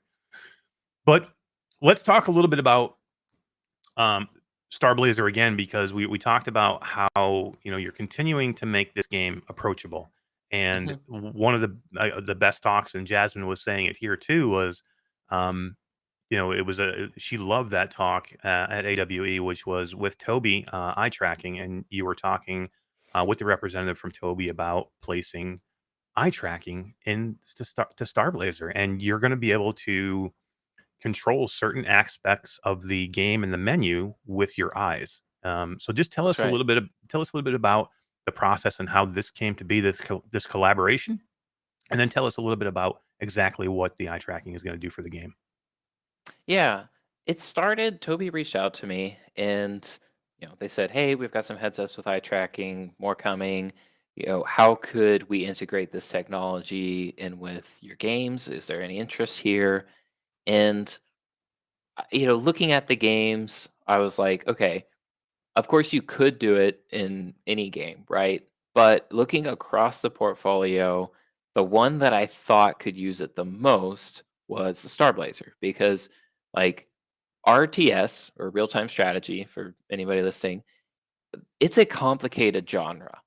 Like, even today, if you take somebody who's never played an RTS and you throw them into StarCraft, like peak anxiety trying to learn what's going on in this massive battle, what your units are doing, and it's almost a guaranteed loss. I mean, they're very complicated games, Mm. even like the popular ones that have been around for a while. And taking that into VR was like even more of a nightmare Oh yeah, because because people are people have no just like, patience in VR in their headsets, right? It's they have no different than when you're sitting patience. comfortably sitting in, if you're sitting comfortably at your computer desk and you're looking at a flat screen, you can eat popcorn, you can drink a drink, and you can put up with a lot more, right? I mean, there's the Mhm. the, the amount of friction that you can stand is more. For some reason, when people put a headset on, the friction that the amount of friction or the amount of what you'll tolerate gets lower and lower, right? Well, and I think there's actually a reason for it is they are cognitively overloaded when they go into VR because a flat screen only offers so much sensory information. You're looking at a flat window into another world, right? But when you put on VR, the level of immersion is overloading your senses because you feel like you're in the space, right? And so what happens when you feel like you're in the space is your brain starts to like hone in on what details you could actually focus on. And that's why the most popular games that made VR, I mean, Beat Saber, like, it made VR what it is today. It led the way, right? And it's great. It's a very simple interaction. I'm not going to bash them for that because that's what people needed to get into VR was something very simple. Right. Wish I thought of Space Slurpees, first, but it's Yeah, fine. right. Um, but that said, so then you take any type of game, people just have a lot going on. And like the first time we put somebody in Starblazer, they were stressed. Like my players were like visibly stressed because there was a battle going on. They could see their ships. Their ships are blowing up. They're about to lose. And Mhm. even people would be say like, "It's beautiful. It's nice, but I suck at it." And they tell me how terrible they are at this game. And honestly, they're just overwhelmed. So all that said, I have a lot of experience of hearing how hard my game was. So I am working very hard to make it even easier to just process so you can focus on having fun. So with eye tracking, it's like it was a no-brainer for me in terms of how the technology could help because when somebody plays a real-time strategy game, you have a lot of moving parts. Literally, you have a lot of moving ships. And so you need assistance with helping the user one find out what those moving parts or the ships are. So like the information. If I look at a ship, I want to know what type of ship it is, what how much health it has. If I put all of that information out at once, it's gonna be like Times Square 3 inches from your face. Yeah, right. Nobody wants that, and again, we're back to stress. It's like, you click on the wrong link in your browser, and then you get, like, 20 pop-ups. That's what it Yeah, feels like if you put too much UI on the screen, right. and so I simplify it. I only show you what you need to see if I can tell where you're looking. So I just show the UI on the ships that you're looking at. And then it also helps with the selection of these ships and these, different elements in your battle. So that like pointing and clicking is great, but our eyes are naturally faster and naturally more accurate. Yeah, I thought this was Um, a great point that you did there, and you said you were talking about how the difference between what your eye sees moving, your eye is moving before you're like I think you said something about like a car, right? You're in a car. Go ahead if you know which story I'm talking about. You were talking I about do. Yeah. Actually, Toby has this great graphic that we use for the presentation where they track the user's eyes and then they also show like their finger. And what you consistently see is when I go to press a button or I go to interact with something in my car, it could be anything, it could be a touch screen. I'm looking at it before I press it. And of course, we're assuming that I'm going to press the right one, but I'm always looking at the right one. right. You can't like you can't really, I mean, unless you're intentionally like multitasking, what you're looking at is exactly what you intended to interact with. And they've gotten the technology has been around for a long time. It's being newly introduced to like VR, and I think more common in VR. But eye tracking itself has been around for a while, and they've refined that so that it's kind of like crazy accurate. Of yeah, and you can just look at something and it knows what you're interacting with and makes it so much easier. So then I try to cut down the process of interacting with your ships so that you feel more in control and more empowered, and it's a simpler experience. And thank you, Bluebell. I appreciate that. Yeah, absolutely. Yeah, I Bluebell saw that was says, a nice comment. yeah, love how Alexander thinks things out for players. Great job. Yeah, and it is because you saw a need in the game. You saw maybe a deficiency, or maybe not a Mhm. deficiency, but you saw an area for improvement in the game. And then you tried to figure out a way, how do we fix it? And you took some of the newest technology that we have that all of us are extremely excited about, whether it be Toby in different ways. And we know that Toby is coming with on PlayStation as well, That's right. PlayStation VR 2. So Toby's doing amazing things. I get a chance to see them a little bit at all too, and they really know what they're doing with this stuff. And to me, I think they're the leading edge right now, right, in eye tracking. So Yeah, I it was a agree. smart partnership. Thanks. Yeah, it's been a Yeah. good one. They've been very helpful too. If there's any devs in the chat, like, I mean, I'm not just saying this. Their SDK is pretty easy. They do the heavy lifting of knowing where you're looking. Then it's like the fine tuning, because one of the examples that we gave in the talk was if you've seen X-Men First Class, when Mm. like Cyclops gets his powers and he's at school, and like everywhere he's looking, he's like cutting down the school with his lasers. That's a little what it feels like if you do eye tracking wrong. So Right. it's definitely an iterative process, and takes a lot of play testing to make it to where it's intuitive. But the technology's there and ready to use. Yeah. And I think it's so smart what you talk about. You don't want to have the information overload. And it's so easy to do, right? Because if you have the technology, you want to use it everywhere, right? Because it's new, and you're like, Yeah. okay, let's just put it everywhere. Let's put the eye tracking in everything that we do. And if you do too much, again, immersion can go two ways. It can be great and it can bring you in, but again, it can be overpowering, as you had said earlier. And if it's too much, then it becomes a bad experience and not a helpful or a good experience. So it's a fine line. I imagine you guys must have had to go back and forth a couple of different times to maybe rein it back in a little bit, right? Oh, it took several iterations. I think the first time, you're a little overzealous, and then you get like the toxic eye gazing Midas touch, where you feel like everything that you look at has an interaction, and it's a little uncanny. And so then dial it back a little bit. But then if you're not like on point enough, then it's like the feature's not there. it, Right. it's it doesn't do you any good if it's not responsive. So you have to keep it responsive, and it's this like continual balance between, okay, I don't want over the top, but I do want it responsive. And that's just like the important part of putting it in the hands of playtesters. I'll say that a lot of times. They're Games, so just important. put your hands in players. Put your game in the hands of players. Like, Uh, it's I so important. I love hearing developers say that, and more need to say it. It is. It's I mean, super important. they'll skewer you alive at times, but But sometimes it's you worth need it. that, right? You need to hear the real feedback, because if you have too many people that either don't want to say anything wrong because, I don't know, whatever, they're too close to you, or if you have somebody that you have testing that's not an avid VR player, you're not going to get the right information. And an avid VR player is going to give you their passionate answer about what they think about the game, and sometimes it can hurt, but in the end, Mhm. it's going to help you a lot, I would imagine.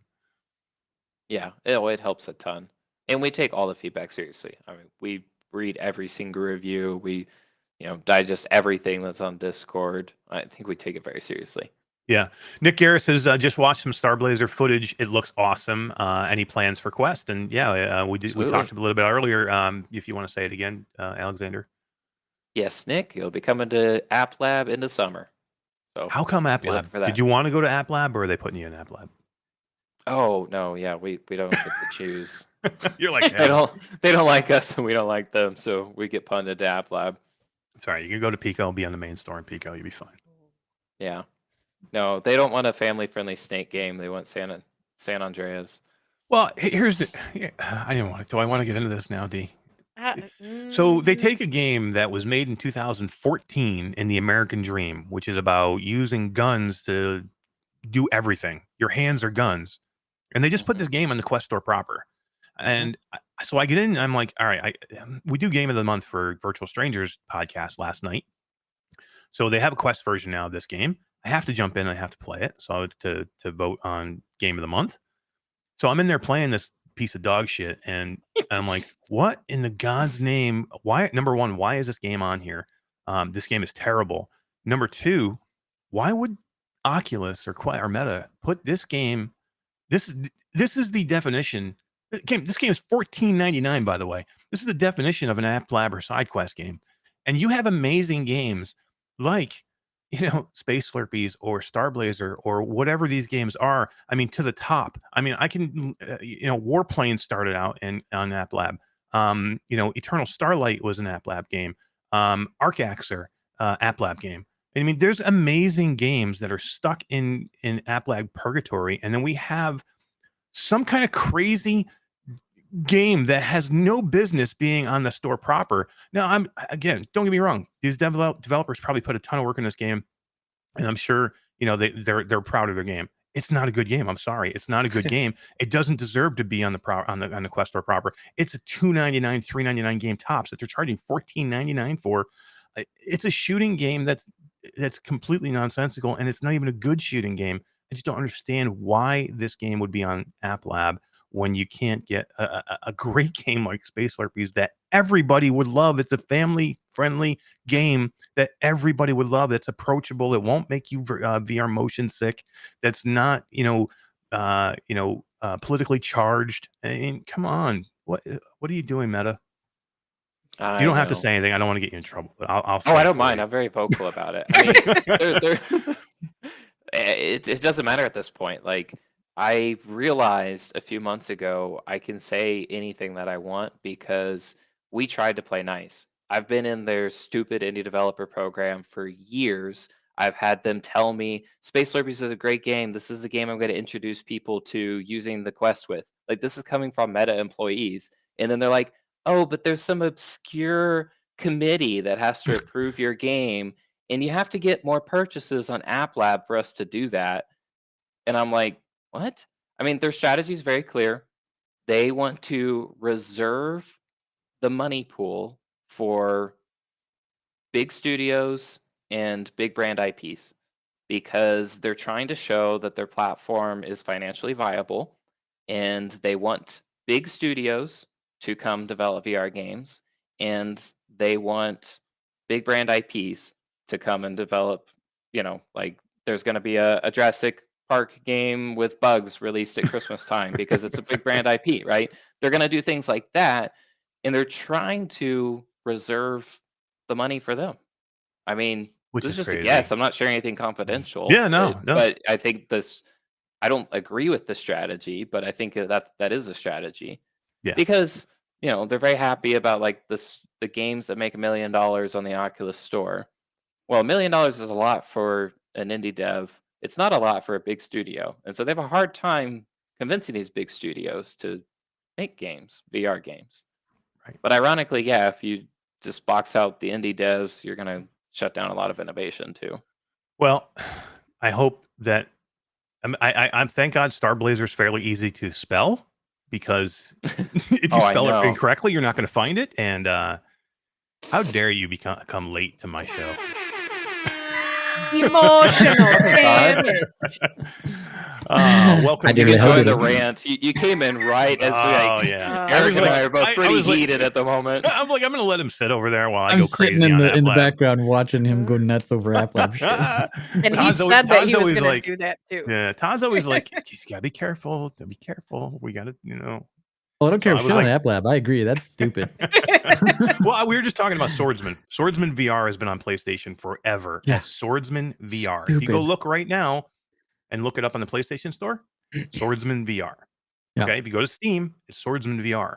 For some reason, Oculus wouldn't let them call it Swordsman VR. So on App Lab, it's only called Swordsman. If you type in Swordsman VR, you won't find it. You don't find it. You can't find it. It won't show up. You have to type in Swordsman with no VR. It's stupid. I completely agree with you. Thank God. Thank God for SideQuest and registering the App Lab's domain, games.applab.games or whatever they did. I know, right? Thank God. Thank God they did that, because that at least is easier. The best comparison I ever heard was it would be like YouTube telling creators that they have to grow their channel, but you can only send out unlisted videos. Exactly. Right. We can only send them to people you already know. It's like, what? Oh shit. It doesn't make any it. sense. I love it. Oh my god. Your bot almost timed Alex out because he said Meta are a bunch of dicks. YouTube's like, you can't say dicks, bro. Alex, you can't say dicks. You can't say dicks. You can't say dicks, Alex. You gotta be careful, bro. Be careful. Not allowed. I think we're just. Did you talk about our meeting we had on Monday night? No, not yet. We had a whole meeting Basically with me talking like this, and oh my god, I could not hold it together. We talked for an hour. I was dying. It was ridiculous. As you can tell, we both recently just got our Go XLRs, so we're we're like kids some with fun toys. Yeah, it's like kids with toys. So But I have been Alexander, thank listening you to for coming. Alex. I just wanted to I've been I'm listening sorry, to it on my Todd. phone, so it's been good. Yeah. Thank you for coming in, man, and doing this. This has been Hey. such a blast, and I would love to have you come back in and talk more Starblazer when everything gets set and it's launched and things are rocking and roll with it, because I think it's super interesting, and I love the story, and you're just a cool dude to talk to. So I appreciate it. It's when are we going to get to hang out again? When's our next thing we're going to go to? You coming to I PAX? figure out where the next convention is. We're going to No, me and Todd are I going to won't go to go to PAX. We're going to go to Okay. PAX West, and I'm going to VRTO with Alex and Skiva at the end of the month in Toronto. Nice. And then, geez, what's after that? Gamescom in Germany. Yeah, it's in That'll be August. fun. Yeah, we'll do something. All right. We'll See what we we'll can it. do. Yeah, it'll happen. For sure. Yeah. Let's take it. Why don't we take a dip into? You want to go into the metaverse real quick? Let's go into the metaverse and hang out in VR and watch you in VR. Looks like they fixed it. I sent her a note, so yeah, it looks good. Yeah, there you are. Yeah. See, what's up, Tass? How you doing, man? Hey, how you doing? Can you hear me now? We Yep. can hear you now. So Perfect. Tass is in the multiverse room in Yeah.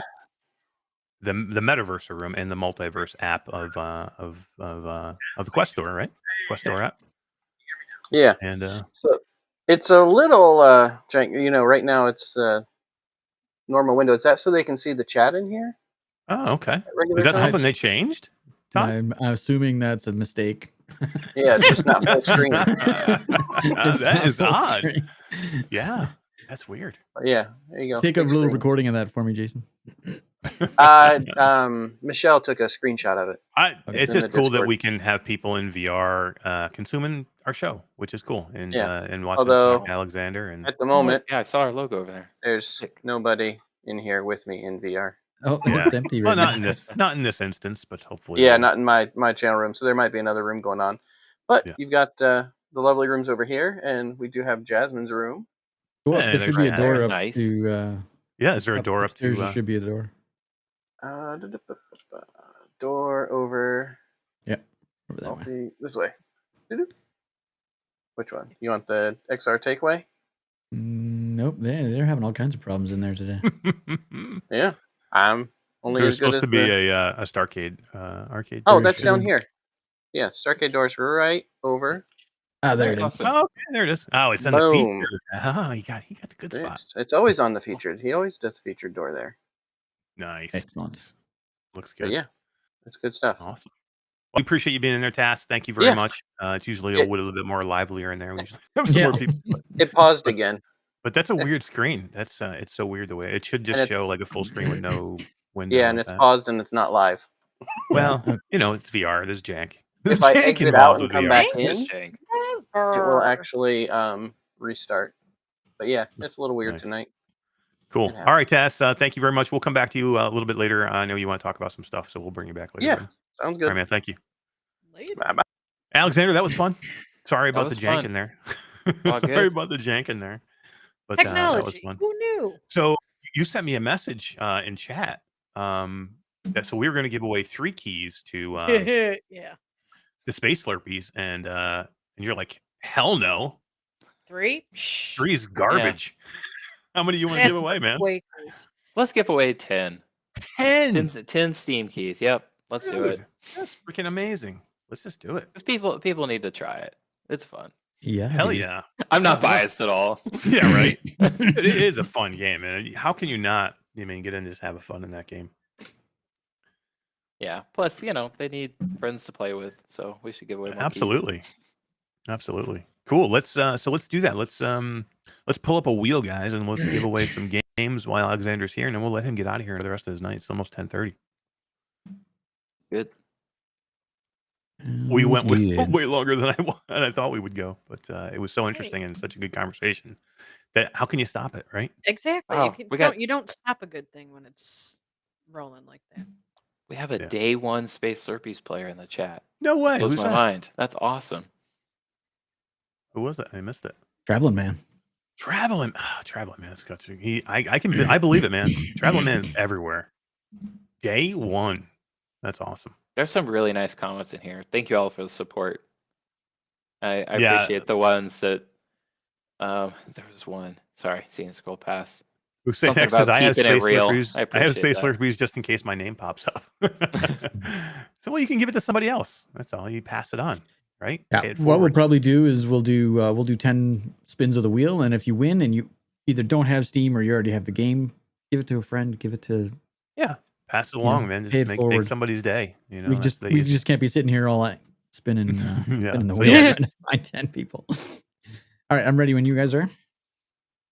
Yeah, wheel's ready. Take it away, Mr. Producer. Oh, nice wheel. I know, right? The D wheel. That's sick. It's the D wheel. It's all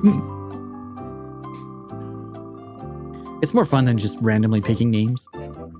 Oh yeah, it got crazy. We couldn't do it anymore. It was just too much. And that's when they brought me. Exactly. Yeah, I couldn't do it. Lena? It's driving me nuts. Looks like it. Lena or Hack. You Still have going. Steam. Awesome. Nice. Alex VR says, "Give me the code." Hell yeah! Congratulations, Glenna Councilier, on Space Slurpies. And play it, report back to us, and tell us how much fun you had.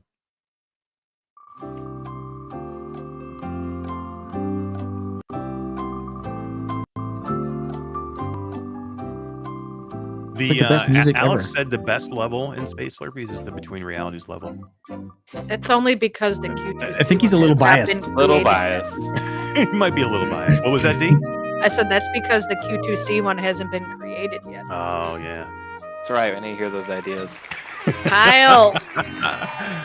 Kyle Kitchings, congratulations on Space Slurpies. That's Welcome awesome. to the Slurpies Club. Hell yeah. How many people can you get in there playing at one time? 4?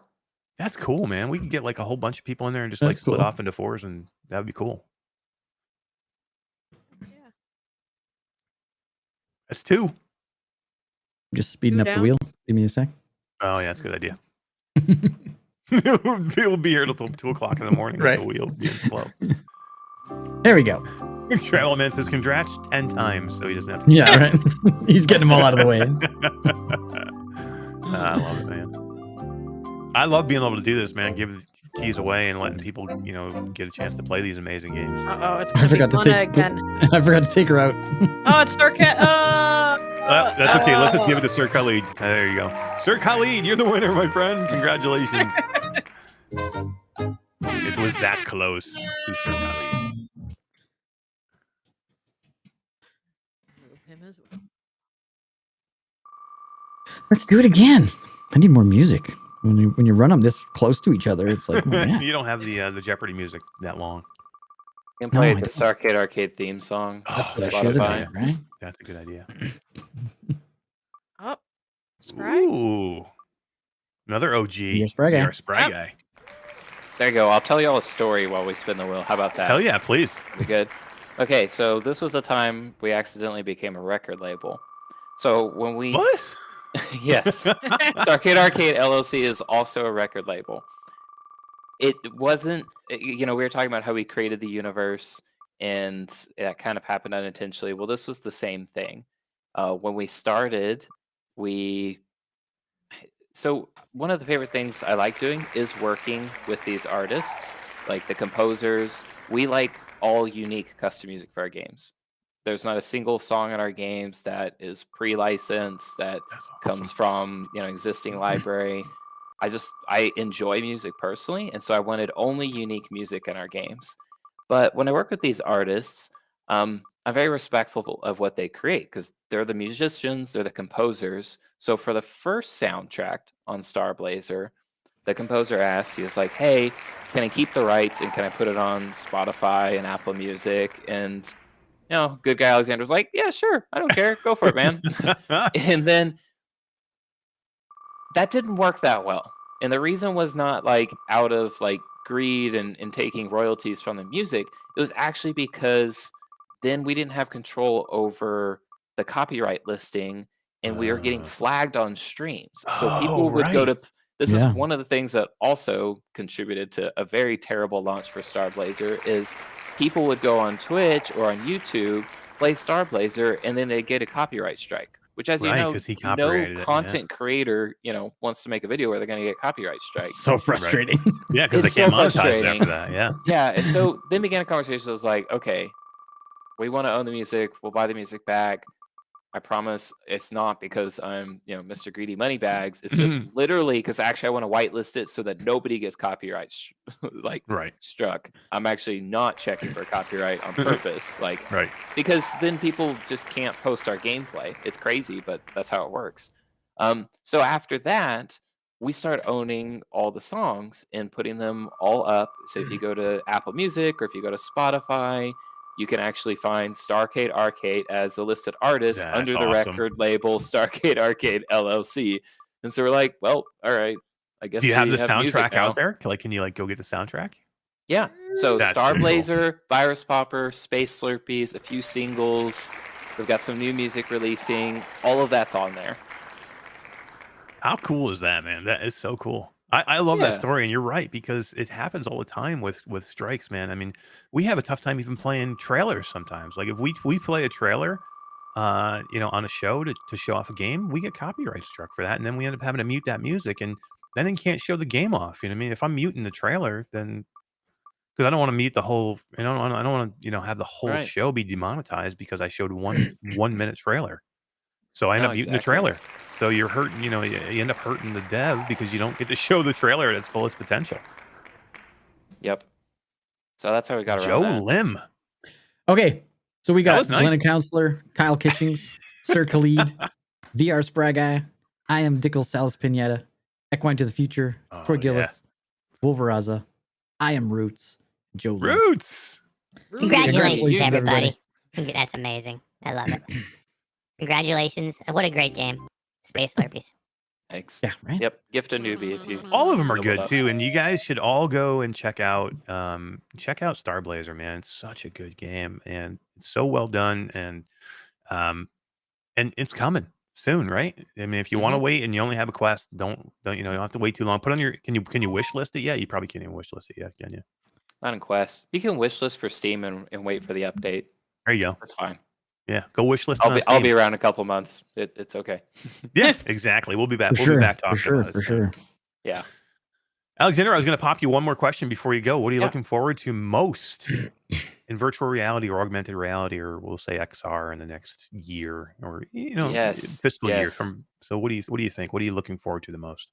So I was thinking about figuring I get a question like this, and this is one of the few questions that definitely is riddled with NDA landmines. So I think my answer, because it's actually kind of awesome.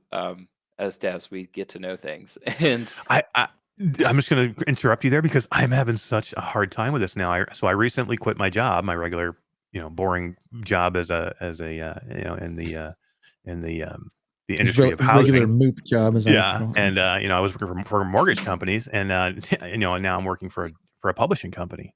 I'm working with developers, so I have access to all this knowledge, and I do a podcast about virtual reality, and I have to be so careful about what we can say and what we can't say, and then what you can have in his background. So you must what you can't have in his background. Yeah, I mean, I have stuff. They're like, make sure you don't have any of this in your current background because they see what they see everything behind me, and they're like, you can't have a corner of this showing. Make sure this controller is not showing or whatever it is. So I can imagine you must have to think about every statement you make, right? Because you're under so many NDAs. Definitely. I mean, I have 10 or 12 different NDAs. Forget about the NDAs for game companies that me and Todd are under for talking about games. I'm under 10 or 12 different product NDAs right now for platforms.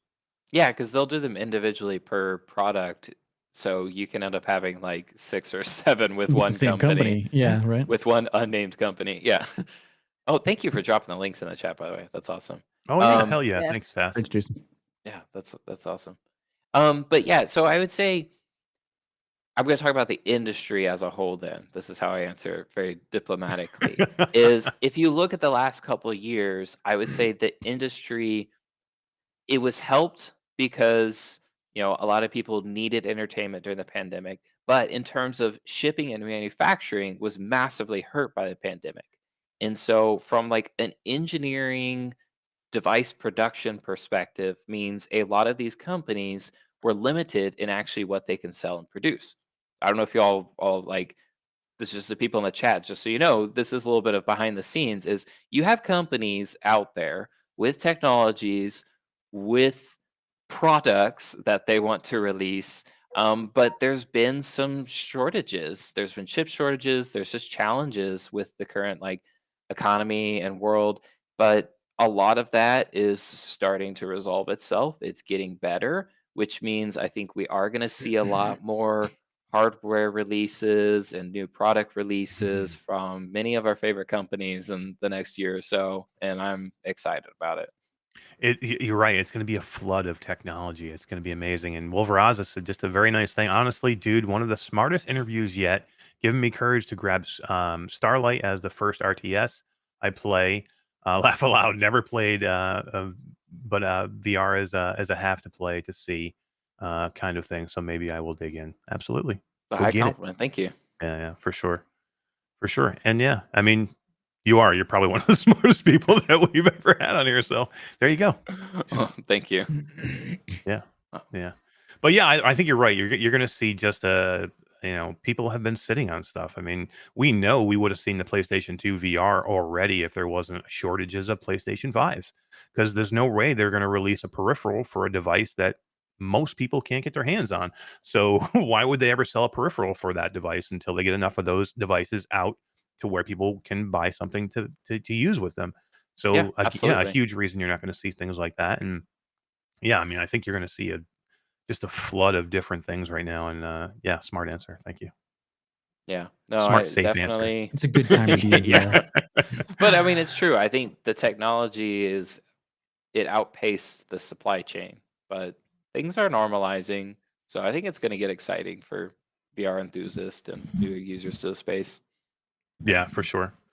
Any new games working on? Are we going to see anything different coming, or we just we're working on Starblazer for Quest and Pico? But Definitely. new So titles. Starblazer for Quest, and then after that, we'll do a new update for Space Slurpies. So Quest room. expect new maps and some game modes people have been looking for. Awesome. So that'll be good. We'll also refresh Virus Popper, they'll visit there, and then we'll come back around. We are planning a new experience, probably probably by the end of this year. Oh wow, I will say it's related to our record label. nice. I like it. So music Yep. game. Yeah, so something more musically related experience. We're looking forward to that. Virus Saber. Virus Saber. Oh god. No, not another Beat Saber knockoff. Beat Oh, Slurpees. thank God. I'm happy to give them Beat that Slurpees. space. I would Yeah. love Beat Slurpees. That would be Beat amazing. Slurpees. Yeah. Oh, too funny. Too funny. Dude, you're awesome. Thank you so much for coming. Thanks for hanging out so long. I appreciate it. I know it's late for you, and we appreciate you coming in and doing this. This was a lot of fun, and I'm sorry Todd wasn't here for the whole thing, but at least you got a chance to hear some of it, right, Todd? I'll be Yep. back Oh to yeah. talk to I had Todd. my phone on, so Yeah. I was listening to please. the whole thing. So You by all means, seriously, come back you to have an it. open invitation here. Anytime you want to come on, it doesn't even have to be talking. If you just want to come on and bullshit about VR or whatever, come on and talk. You're welcome Sounds here good. anytime. Sounds like I have somebody else to rant with about meta. So Oh that's yeah, always nice. hell yeah. Get on here. Camaraderie. We'll rail on a whole bunch of shit. It'll be fun. We'll just do a Yeah. big one rant show. We'll just make a list of shit we want to yell about, and we'll come on. And Maybe a I new got a seat list. warmer We'll when do we it. go on We'll do it in holidays. these voices for the whole show. We'll just rant like this. show. I agree. I agree. I exactly love it. All right, man. All right, Thank you it was so much fun. for being Thank you here. so Really much. appreciate it. Thank you for giving away all those keys. You guys are awesome over there at That's awesome. StarCade Arcade. Thank you, Alexander. We'll see you Thanks. soon, man. See ya. See you, man. Take it Later. easy. Oh man, that was so much fun. You missed it, Todd. You missed it. I know. You missed it. But the D hell? filled in so good for you. Oh no. When You I'm did. I don't like the focus being on. What? Running kind of low there, buddy. Yeah, she did Is it good. quiet? You should have seen D when we were kind of like doing the show prep. You know, when If Alexander you had call that show prep. yeah, Oh my Alexander had God. come in because we were checking his mic and we were checking his camera, and we were telling him what was going on with Todd, and I was trying to pep talk D and saying, you got this. Don't worry. You got this, D. Because I said to D, I said, look, D, I'd like you to come in and be on screen and be in part of it and do whatever you want to do, or I don't want to make you feel uncomfortable though. If you don't want to be, you don't have to be. And he's like, yeah, I want to. I want to be, but I'm so scared. But it was funny. Alexander was so supportive. He's like, you got this, D. I mean, they had literally just met like minutes before. He's giving you a pep talk before you go on the show. Exactly. 'Cause Yeah. he could I mean, tell. to the point where you could see D, because what happens, and everybody, I don't know if everybody knows this, before the music starts, right before we go on, D gets nervous every Dude, time. with every show. Every Every time. So he show. could see, like, right before I turned on the intro, he could see D was nervous. So what happens is we gray him out. We basically put him in timeout basically while we come on.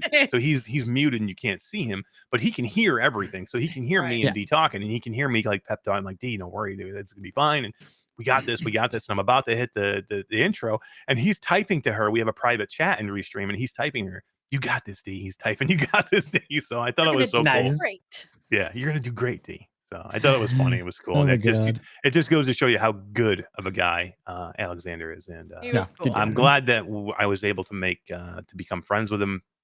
I've known of him for a long time, but I really got a chance to meet him and say hi in person at AWE. And I'm really glad. And this guy is so smart. It really is. I really could sit here and talk to him for hours about anything in You VR. talk for hours? Well, I mean, I let him talk a little bit. Just a little bit. Oh man, too funny. But it was amazing too, because I didn't even ask for, we had other keys we were going to give away. I didn't even, wasn't going to ask for a key, and we were explaining, how we do the wheel with D and everything. He's like, hey, you want to give some games away? I'm like, yeah, sure. And I'm like, yeah, we'll give a game away. And he's like, how many you want to give away? I'm like, one's fine. One's And he's good. like, Yeah. he's like, how about 3? And then somewhere in the middle of the show, he's like, how about 10? I'm like, Yeah. yeah, okay, let's give away 10. But it was just cool. And then, like I said, anybody who either has it already or doesn't have Steam, pass it on to somebody else. Give it up. And the next podcast you're on, pop it in the chat. And if you can't give it away, or if you don't know who to give it away to, let us know. We'll find somebody to give it away to. So, that's Or all. hold on to it, build your PC and play it Right. yourself. Come on. D is building her PC as we Not speak. yet. Not yet. From pieces from all of us. I don't even have any. This is going to be a PC made with love. Oh. D. This is a PC made from love. You get a little piece of me. You get a little piece of Todd. You get a little piece of Roots. Who doesn't want a little piece of Roots? You guys are awesome, man. Who doesn't want a little piece of Roots? I mean, really, come on. Yeah, there's D's Oh, new there core. it is.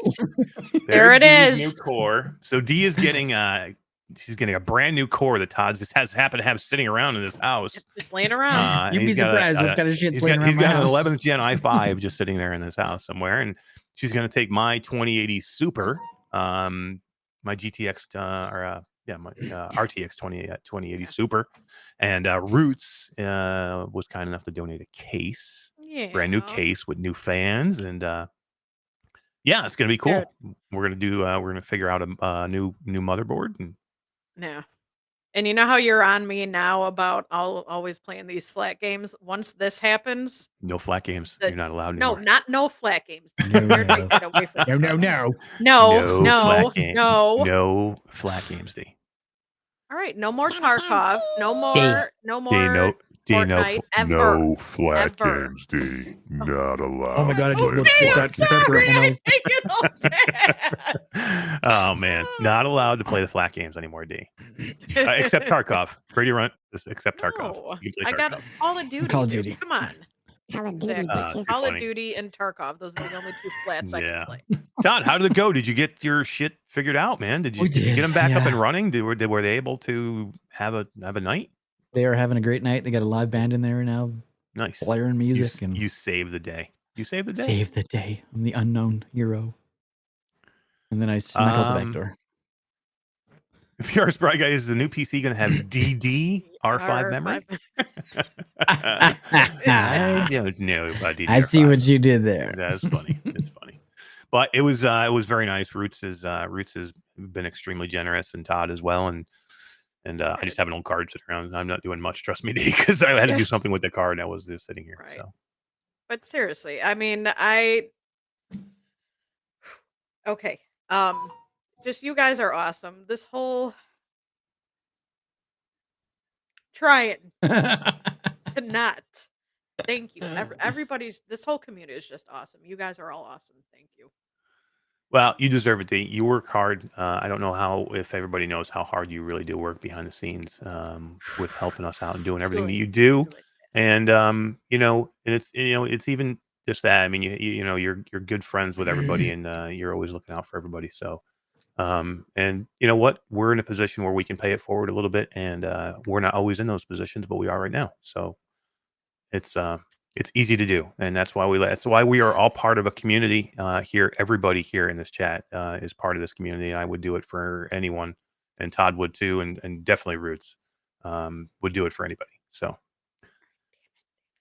yeah, that's how those things happen. No worries, D. Don't cry. Oh, too late. But it's going to be fun. This is going to be fun because you know what's going to happen now? D, you're going to be open to so many more virtual reality experiences, and you're going to have so much to talk about. We're going to have to shut you up.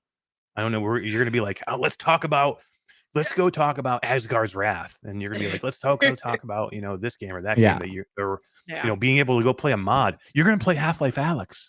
I can't wait. Right? You're going to play Half-Life Alyx. You're gonna play Half-Life Alyx. The Oh, Steam that one friends sounds list that weird we can now. get you that access sounds weird. to is every freaking game there is. So Yeah, that's what I'm talking about. Yeah, it is. Olin Hooper just dropped in chat that he sent me a picture of himself in a Q2C shirt. Ooh. And I saw it. Nice. Let's put it up. I did see it. Let's see it. It's in my email. Let me pop it out. Let me grab it. While you're doing that, so guys, we're going to go on a little bit more here because I want to talk about a few things. A couple of things to talk about. Alexander was so good and he was so much fun to talk to that we went a little bit long with him. But there's some stuff that we have to talk about today. We need to talk about the meta stuff because I think this is a big day, and this is a day I wasn't sure. We've all known for a while that we were going to be getting rid of the login for Facebook, right? We all knew this. But I to be honest with you, I don't know if I had a reservation that they would actually do it, right? Because it's been a while, number one, and they had kind of stopped talking about it. And so I'm going to give them credit. Now, I shit on them as much as anybody else, and I don't think anybody can call me a shill for Meta. But I will give them credit here because, and a lot of people are like, you're just trading, your Facebook login for a Meta login. People, this is different. This is completely different. You're not tying your social Facebook to your account anymore because you have to have a Meta account. Guess what? You got to have a Steam account. You got to have a Google Microsoft account for Xbox. You got to have games. Microsoft. You got to have Apple. You have to have an account for everything. So don't give me like, oh, well, I still have to have a Meta account. There's no way. If you don't want not an to have account, make your own headset. Yeah, I mean, I have to play Tarkov. I have to have a Battlestate account, right? Because I have to get a separate thing because Battlestate. I had to create an email, a Gmail account just to get to Battlestate to get the game. Right, exactly. Roots is right. Rockstar. You want to go play GTA 5 online? You got to have a Rockstar account. Yeah. So you got to have a million accounts for everything. So there was no way that we were going to get around having some type of account to get in there and do these things. But I got to give them credit for what they're doing. Now, they're doing it for a purpose, okay? I know they're doing it because of the backlash, and that's one of the reasons why they got rid of the Facebook name. They're trying to get rid of the stigmatism, and they know it's a problem. I mean, they can't even be in some countries because of this thing. Germany has been without Quest 2 headsets being able to be sold in Germany for years now because of the Facebook login, and now that's finally gone. Hopefully, if you're living in Germany, you'll be able to go buy one in the store now and not have to have one imported from France or Italy or from wherever you're having to go to get them. Yeah. D, are you okay? Yeah, no, I had to take the glasses off. 'Cause You had some in your eye? yeah, exactly. Dude, Orland Hooper's jacked. He's jacked. I know. It sent me a Orland picture. I'm like, Hooper, I don't know if I can put that on the reel. You're making me look bad. Dude, Orland. Holy moly. Yeah, dude's jacked. Look at that shirt though. That know, looks right? amazing. When he picked the color of the shirt, I'm like, wow, that is an interesting color. I thought it was super cool. But Orland, man, you look awesome working out in the gym with the that's amazing. That looks so cool. Jacked. I love it. Congratulations on your shirt, man. I would say he's probably listening to our show there. He's got the headset on. He's probably listening to Q2C VR Gamer live while because who doesn't listen to us when they work out, right? Right. Yeah. Absolutely. But yeah, man, I'm glad you got your shirt. Thank you for sending the picture. We really appreciate it, man. And Kyle says, "Do you even lift, bro?" Love it. Yeah, too funny. Don't forget to email me if you want a copy of the Space Slurpies. I've dropped the names in a bunch of times in chat. Yeah, for sure. For sure. And we will sort out the So keys. what do you guys think? I mean, are you along the same lines as me with the meta login, Todd? I mean, Yeah, I think it's great because honestly, I don't like my social. Like, I don't like people really. So I don't like the social aspect of Facebook. You're in the wrong business, my friend. Right? Just certain people. Yeah, so I don't want everybody in the world on my social feeds to know, on my personal social feeds to know that I'm, playing a VR game or doing stuff. I want to keep those lives separate. And now I can, just like with every other game platform there is. My Sony account for my PlayStation isn't attached to anything. It's just a Sony account. Will you disconnect? Are you going to disconnect? From Facebook? Mhm. No, we got too much riding on Facebook as a group and stuff. That's the only reason I keep it running is for this. No, but I mean, you can keep will you disconnect your Facebook from your Quest? Oh, now you don't need it. Now, Yeah. you're just going to go make a Meta account and disconnect? yeah, and port everything over to the Meta account. Because I think you can. As far as to be honest with you, I didn't actually look into. I read this too through the whole deeply. thing. Can you I- still keep your Facebook? You can Oh, keep it no, till you I can only think keep it till January. January Okay. 1st, So you You have 2023. to go make Yeah. a Meta. Okay, Have so to make a Meta. basically you're telling you have to get rid of it. You're going to have Yes. to. So this is Give me going a to you know what? This is going to loosen some things up for like age restrictions too, right? Because one of the biggest age restrictions was 13 years I don't know old. You had to about be loosen 13. it up. I think it's gonna tighten it. Apparently, Well, isn't it? the It's whole gonna idea was prevent because you have parents to from have a being Facebook banned account for to their use it. Stupid kids. Right, and you had to have a Facebook account to use it, and you couldn't have a Facebook account unless you're not legally. You're not supposed to have a Facebook account unless you're over 13 years of age. Okay. So that was like, I mean, if you've ever been into our Facebook group, one of the biggest bones of contention and where we get most of our arguments from I've never seen Our- anybody post about that. about kids in VR. I'm like, what? Oh my god! I mean, for 2 years, I mean, it was so bad. It's actually gotten God. better. It's either gotten better or I have so many people Blocked it doing it all now out. that I don't look at it. Our mods are so good at Our mods are taking so that crap good. out. I used to have to literally moderate everything because Todd was just never doing anything. No, I'm just kidding. But no, I mean, literally at one time there was only 4 of us. There was literally 4 of us. Yeah. So I had to see it all the time, and people would message me and like yell at me, and I would wake up every day to somebody messaging me and telling me what a piece of shit I am and my group is, and it was like every day. And Because now of that people- now yeah. to be honest, I don't even know. I mean, I'm in my group all the time, but I never have anybody complain to me because the mods are so good.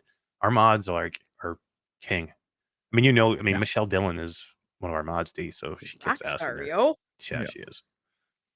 Amber Mezer says, I think it will bring people to Oculus that didn't originally want it because they didn't want to be tied to these social Facebook accounts. Absolutely. I agree. 100%. Yeah, I agree. Yeah, I mean, the Game Cat says, same deal, different name. I think it's different. I think I it's don't think that's definitely the case. different. Again, not because tied to your you're not social life yeah, anymore. you're not tying anything social wise. So Yeah. and here's the deal. If you want to go be a dickhead now and make all kinds of posts on Facebook and you were worried before about getting yourself in trouble and getting your account locked, that's over now. I mean, I'm not saying that you should, but I'm just saying that's, people worrying, that was the whole people's worry. They were worried that they were going to get bricked. They were worried that they were going to, if they made a comment that was not good on Facebook and they got banned or they got locked out on Facebook, it would brick their Quest 2 and they'd lose their entire library. Well, that has kind of gone by the wayside, right? The only way now is to break the terms of service agreement with Meta, not with your Facebook account. Right. It's smart. So It's the right way they there, should have that's a done it big from the difference. beginning. Yeah. And I'm sure inside the app, like inside the GUI, is going to be some sort of button that you can connect it to your Facebook account if you want, so that people can share their videos and, you know, tell people that they're playing After the Fall or whatever. I'm sure that's going to be in there as well. But I love the GUI. but it's a Who choice. doesn't love the GUI? Yeah, you know who loves the GUI? Todd again dropped the ball. I forgot. I got too many buttons. Dude, you need to like put labels on them.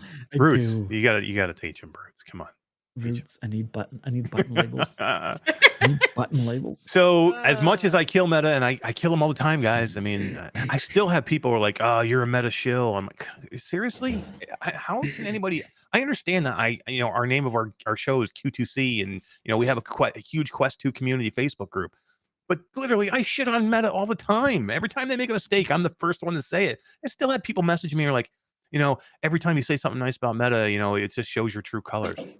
Really? I mean, so I can't ever. Just So block those what people, you're saying man. is I Life's can too short. only say shit about Meta if they make a good move. I can't ever say anything. I can't say anything good. That's dumb. That was like something like Blasphemous. I saw something Thrill Seeker put out a couple of weeks ago. He's like, because Thrill Seeker is one of the biggest. He rails on Meta Anti-Meta. as much as anybody, but he put out something that he was really happy with the way they were putting out all those new headsets, right? And they were showing all the headsets, and he put something out there. And he had people who were like, "Well, I'm unsubscribing. You said Yeah. something nice about Meta. You're a shill. I'm unsubscribing." And he's Wow. like, "Seriously, people?" And he called them out on it. And I agree, man. You should call them out. Some people are so stupid. I hate people. You know who else is Hate 'em. stupid? Hate them. There we go. Alpesh Ingle says hi. Hi diddly ho diddly. Deep Dive Interactive just got timed out by your thing. Deep Dive Interactive is typical shill tactic to shit on the company you're shilling for to throw up suspicion. Perfect. He's got me. He's got me, D. He got me. Sorry, dude. Oh, man. Oh, that's too funny. Hey. Oh, yeah. What do you got, dude? All right, so I got something in the mail today that I didn't open. Yeah, I you wanted did. to open it live. We talked about this earlier, and I'm like, what is it here? Like, I honestly don't know. So we do know it's from. I do know it's from Resolution Games. Yeah. You can see. D, up on did the you top. did you get it? Did you get an email from Resolution Games, D? Yeah, right. Resolution Games? I didn't get an email from Resolution Games. Amber. I think I Moke. know what it is, and I'm really excited. I love it. Well, open that thing faster, yo. Those ASMR guys. I think I know what it is too, and it's gonna be so cool though. I'm gonna be like so jealous. That's exactly what I thought it was. And VR Sprague, I just called it. I think that's what it is. I'm so jealous, dude. D, are you jealous? I'm jealous. I'm just as jealous. Oh, they look freaking cool, dude. So on the back of this one says, turn it "Hi around." Todd, thanks for being a fan of Demio. We hope What? you enjoy these monster cards, Amber." That's amazing, Amber. You're awesome. Thank you for doing that so much. Awesome. That's so cool. But Amber, I've been live streaming. Listen to Oh, him. look at that. I've been live streaming Demio like crazy. Hey, Em is here. What's going on, Em? How you doing? Wes, going to the post office. Be right back. I already That checked the post is office. Cool. That as is awesome, hell, dude. These are You know who's so really going to cool. be like, who you got to show this to us? I don't know if he's still here. And Is Radio on the Run. back is everything about it, right? All the stats and history, shit. stats, dexterity, wisdom, That's all their freaking cool, everything, all man. their actions and You're sending those with the processor, right? fat chance. Right? Right? One of them, maybe? Okay, What? so I got Oh, the yeah, dog. that's a good idea, D. He should send everybody one. Oh, look at No, that. not everybody. Me. Right, just D. Just I'm framing these and putting on the wall. Hey, Alpesh Ingle says, I'm watching from India, Mumbai. Freaking awesome, man. That is amazing. Halfway across. Amazing. Focus on Oh, Dude. that looks so good. That This looks is so the amazing. unspoken, the unseen, and the unheard. Dude. That is so Medium cool, dude. Undead. I'm so jealous. Oh, Wolveraza says he can play Demio with the internet that he's got. That he's working on now, so he wants to get in. Oh, look at that! Dude. That one's cool. The I hope they Elven sell Queen. these because I want to go buy some now because I didn't get any. Right? Yeah. Orlin Hooper wants those cards, Todd. Slimer. The Oh giant yeah, look at that. Slimer. Oh god, yeah. That's That cool is with so the cool. little With the skull and skeleton. crossbones. Yeah. It's cool how they got all these All the info on facts it. and stuff. Yeah, And the last one. we should have done this earlier. Oh yeah, you should You have totally done this should've. earlier. Ah, the Goblin Chief. Ah, dude, that's so cool. Is that gonna be your next tattoo? The Goblin Madoon. Oh, dude, that's your next tattoo, right on your ass cheek. Oh. Oh The god. goblin. Right next to the maple leaf, right? Right Oh next to my the ass God. cheek. Good night, All Charlie. right, so now that the screen's a bit bigger, that's the first one. Dude, that one's Yeah. so awesome. Looks very cool. No face tattoo. Face Yeah, tattoo. Goblin Chief on your face. I like it. Right? Dude. I don't know. why Yeah, I those love it, are man. fucking blurry, Looks so but cool. They look awesome. Congratulations. Thanks. I gotta do something fancy with them. Yeah, put Yeah, them in for with sure. that processor and send them to me. Something seriously fancy. Exactly. Oh man, too I'll funny. frame that shit. VR Sprite guy, it says, is the That's maple leaf probably on the what's left happening. cheek or the right cheek? Because you can do that on the other one. Right in the middle. So actually, so I got something in the mail too, which I'm going to show you. Whatever. Both of you guys can This is pretty. This is pretty cool. Ready? bite me.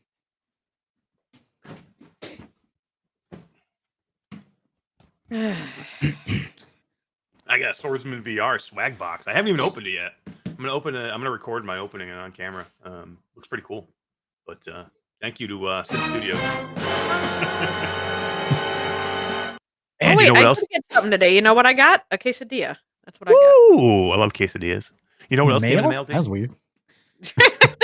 Yeah, not in the mail, but I had to make Okay, it good. myself. Yeah, Oh, both. the Yeah, Thor's Todd- hammer. I love this thing. I'm so excited. Right? Thor's hammer. I quit. I ain't doing this no more. Actually, I do want to. I want to tease something else. Holy crap. Oh, Holy crap! All right, so you guys know Bobo has some new stuff, right? Bobo. This New is stuff? insane. No. Couple things. Um, Couple things new from Bobo. One or two. Oh my god, dude! So I get a box, and it's got like a couple things in it, right? And then the next day I get another box, and then I get another box, and then like holy crap, I got all this stuff, and then like, all of a sudden I get another package like 2 days later. And it's another freaking piece of Bobo stuff. I'm like, Ray, they have made a whole line of new stuff. I don't even know how it's going to take me forever. Like, There's I like get 14 this new things. new battery, new charger, new type of dock. Okay, got to open that. I'm gonna have to record that and open that. We got. I don't even know what that. What is? Is it? It's This is a double dock. This is a dock. double dock. You know who else? You know who likes the double dock? Look, I just got rid of that button. You got rid of the my mom button? Dude. What do you mean you just got rid of the button? How dare I'm gonna have you? to put it on every one of my things in the same spot so that when I switch, it's still there. Oh my god! So this is the Bobo VR M1 Plus with battery head strap. I mean, this is the new one, I guess. It's the whole I, kit. Yeah. I don't even know, man. There's so much shit. I don't even know what is what with this stuff anymore. So focus. What the what? Focus. What the? What the bat? What the bat? That's what I was trying to Do you have my what the bat yet? I can't isolate the music. It's so bad on that Oh. stupid trailer. I tried. This is the Bobo VR M1 Plus head strap. This is just the new head strap, no battery for the M1. Dude, what am I gonna do with all this stuff?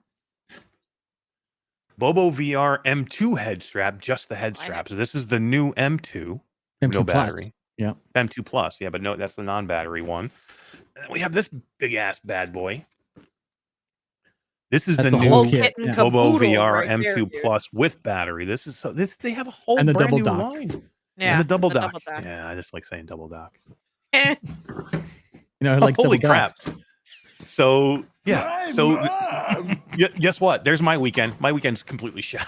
Completely shot. I Right. had to do a video. So on I'll all be this stuff. streaming on Saturday. No, I won't. You are? By myself. By No, yourself? you said you're busy, so I'm not somebody's that got to busy. do it. Not that Oh, busy. not that busy. Not that busy. Okay. All right, so I'll show you guys a couple more things we got because I've been teasing it all night. So tomorrow, you're dropping the new contest, Todd? The new Steam one, yeah, or Shadowgate one, yeah.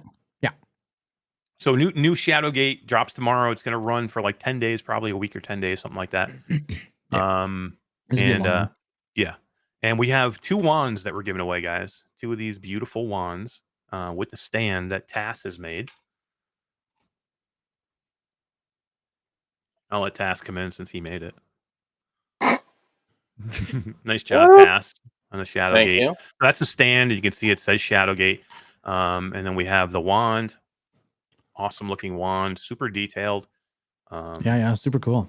Yeah, it's got the you know what it is? It's the blurry, but I have the blurriness on in the background, and it's just put it right in front of your head. There it is. There you go. Yeah, that looks good. Very cool. I mean, the detail on the little spindles right here in the way, because this crystal is printed separately. I don't know how everybody knows how that works.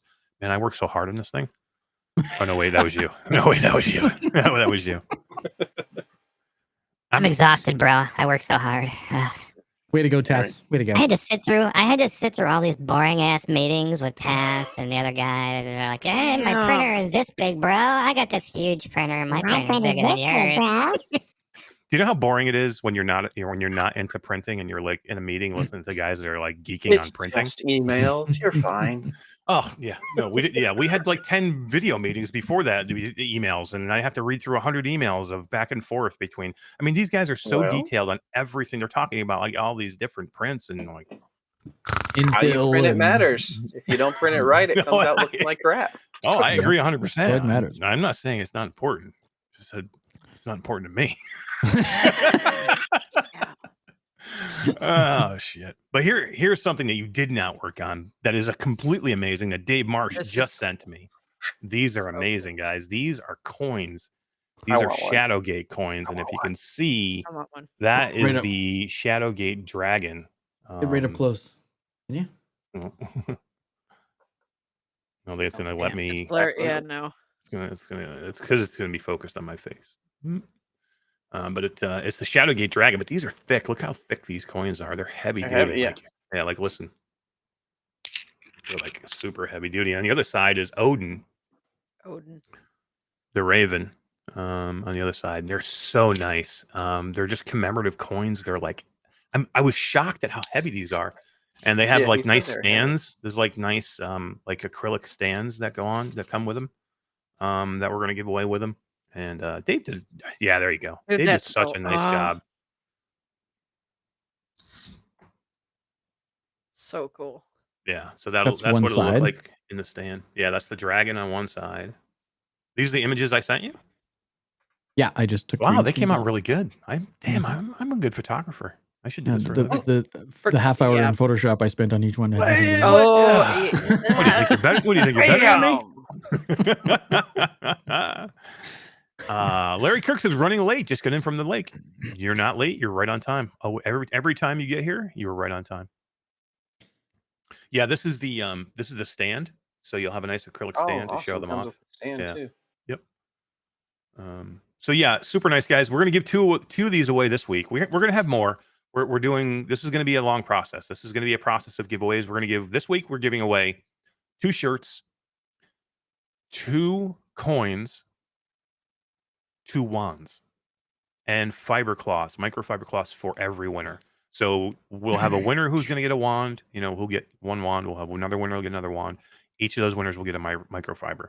You'll have a winner for the coin. You'll have a winner for the other coin. They'll get a microfiber, and then you'll have 2 shirts, and each of those winners will get a microfiber. Look at that hand. Yeah, so we're gonna have probably like 5 or 6 posts for this giveaway, guys. We'll have 5 or 6 posts. We'll have probably 1 in YouTube, and then we'll have more, like 5 or 6 in the Facebook group. And if you want to enter multiple times, you can. You just need to go and comment on the post. So if you'll probably have a chance to get 5, 6, 7 entries into this giveaway. Make sure you're one of those people that gets 6 or 7 entries into the giveaway. And hey, who's that guy? That was our Christmas. That was our Christmas. We didn't do cards this year. We sent video of us wishing people. I didn't mean to pull it up. Sorry. That's okay. I meant to pull this up. My wife's probably like, you're dead, Yeah. bro. You were the hell, so bro? dead. Fired. She's looking at you right. She's watching right now. She's like, Dad, you're dead. Shit, I did it again. There we go. Do not So, yeah. put that naked picture of yourself up there next. No promises. They look good, man. You did a nice job on the post. They're gonna look good. When Well, we these get are them the all set. kind of images you'll see on Facebook and stuff. So keep an eye out. Yeah, keep an eye out. It's gonna be cool. It's gonna be a great giveaway. We have some amazing stuff to give away. Hopefully, people don't expect the gem to light up there, Todd. It's very, very nice. It'll be in the small print. Don't worry. Yeah. Does not light up. Oh, I'm gonna be getting these messages now. How come my fucking wand doesn't light up? The whole My time I wand did doesn't it, light I up, did bro. it. Huh? Huh? I You did want it to tell with me the how my glow wand and doesn't without light the up? glow, and Hey, without the hey, glow, hey. with the glow, and I was like, I'll just fucking put it in small print. Yeah, with the glow and small print. Shit. Oh my god. We're out of control. Ay, ay, ay. All right, Tass, you got something going on this week. What do you got going on, bro? Yeah, I'm gonna toss a link in here, but I'm doing a giveaway up to $300 in credit going out. A first purse will get 200, and then there'll be Nice. 4 $25 certificates for the Etsy store. Nice. So it's a Gleam IO, which actually was very simple to put together and very effective. Did you put $300? Did you Nice stick work. our one of the? Did you make one of the gleams that they had to be a member of Q2C VR Gamer YouTube? I can try, but the free only lets me do one I'm YouTube. just kidding. You're dead to me, bro. You're dead. You're dead to me, bro. Oh, You're dead to me. Yeah. No, What I'm the only hell, doing man? the free version of Gleam, which gives you like one thing for 5 items.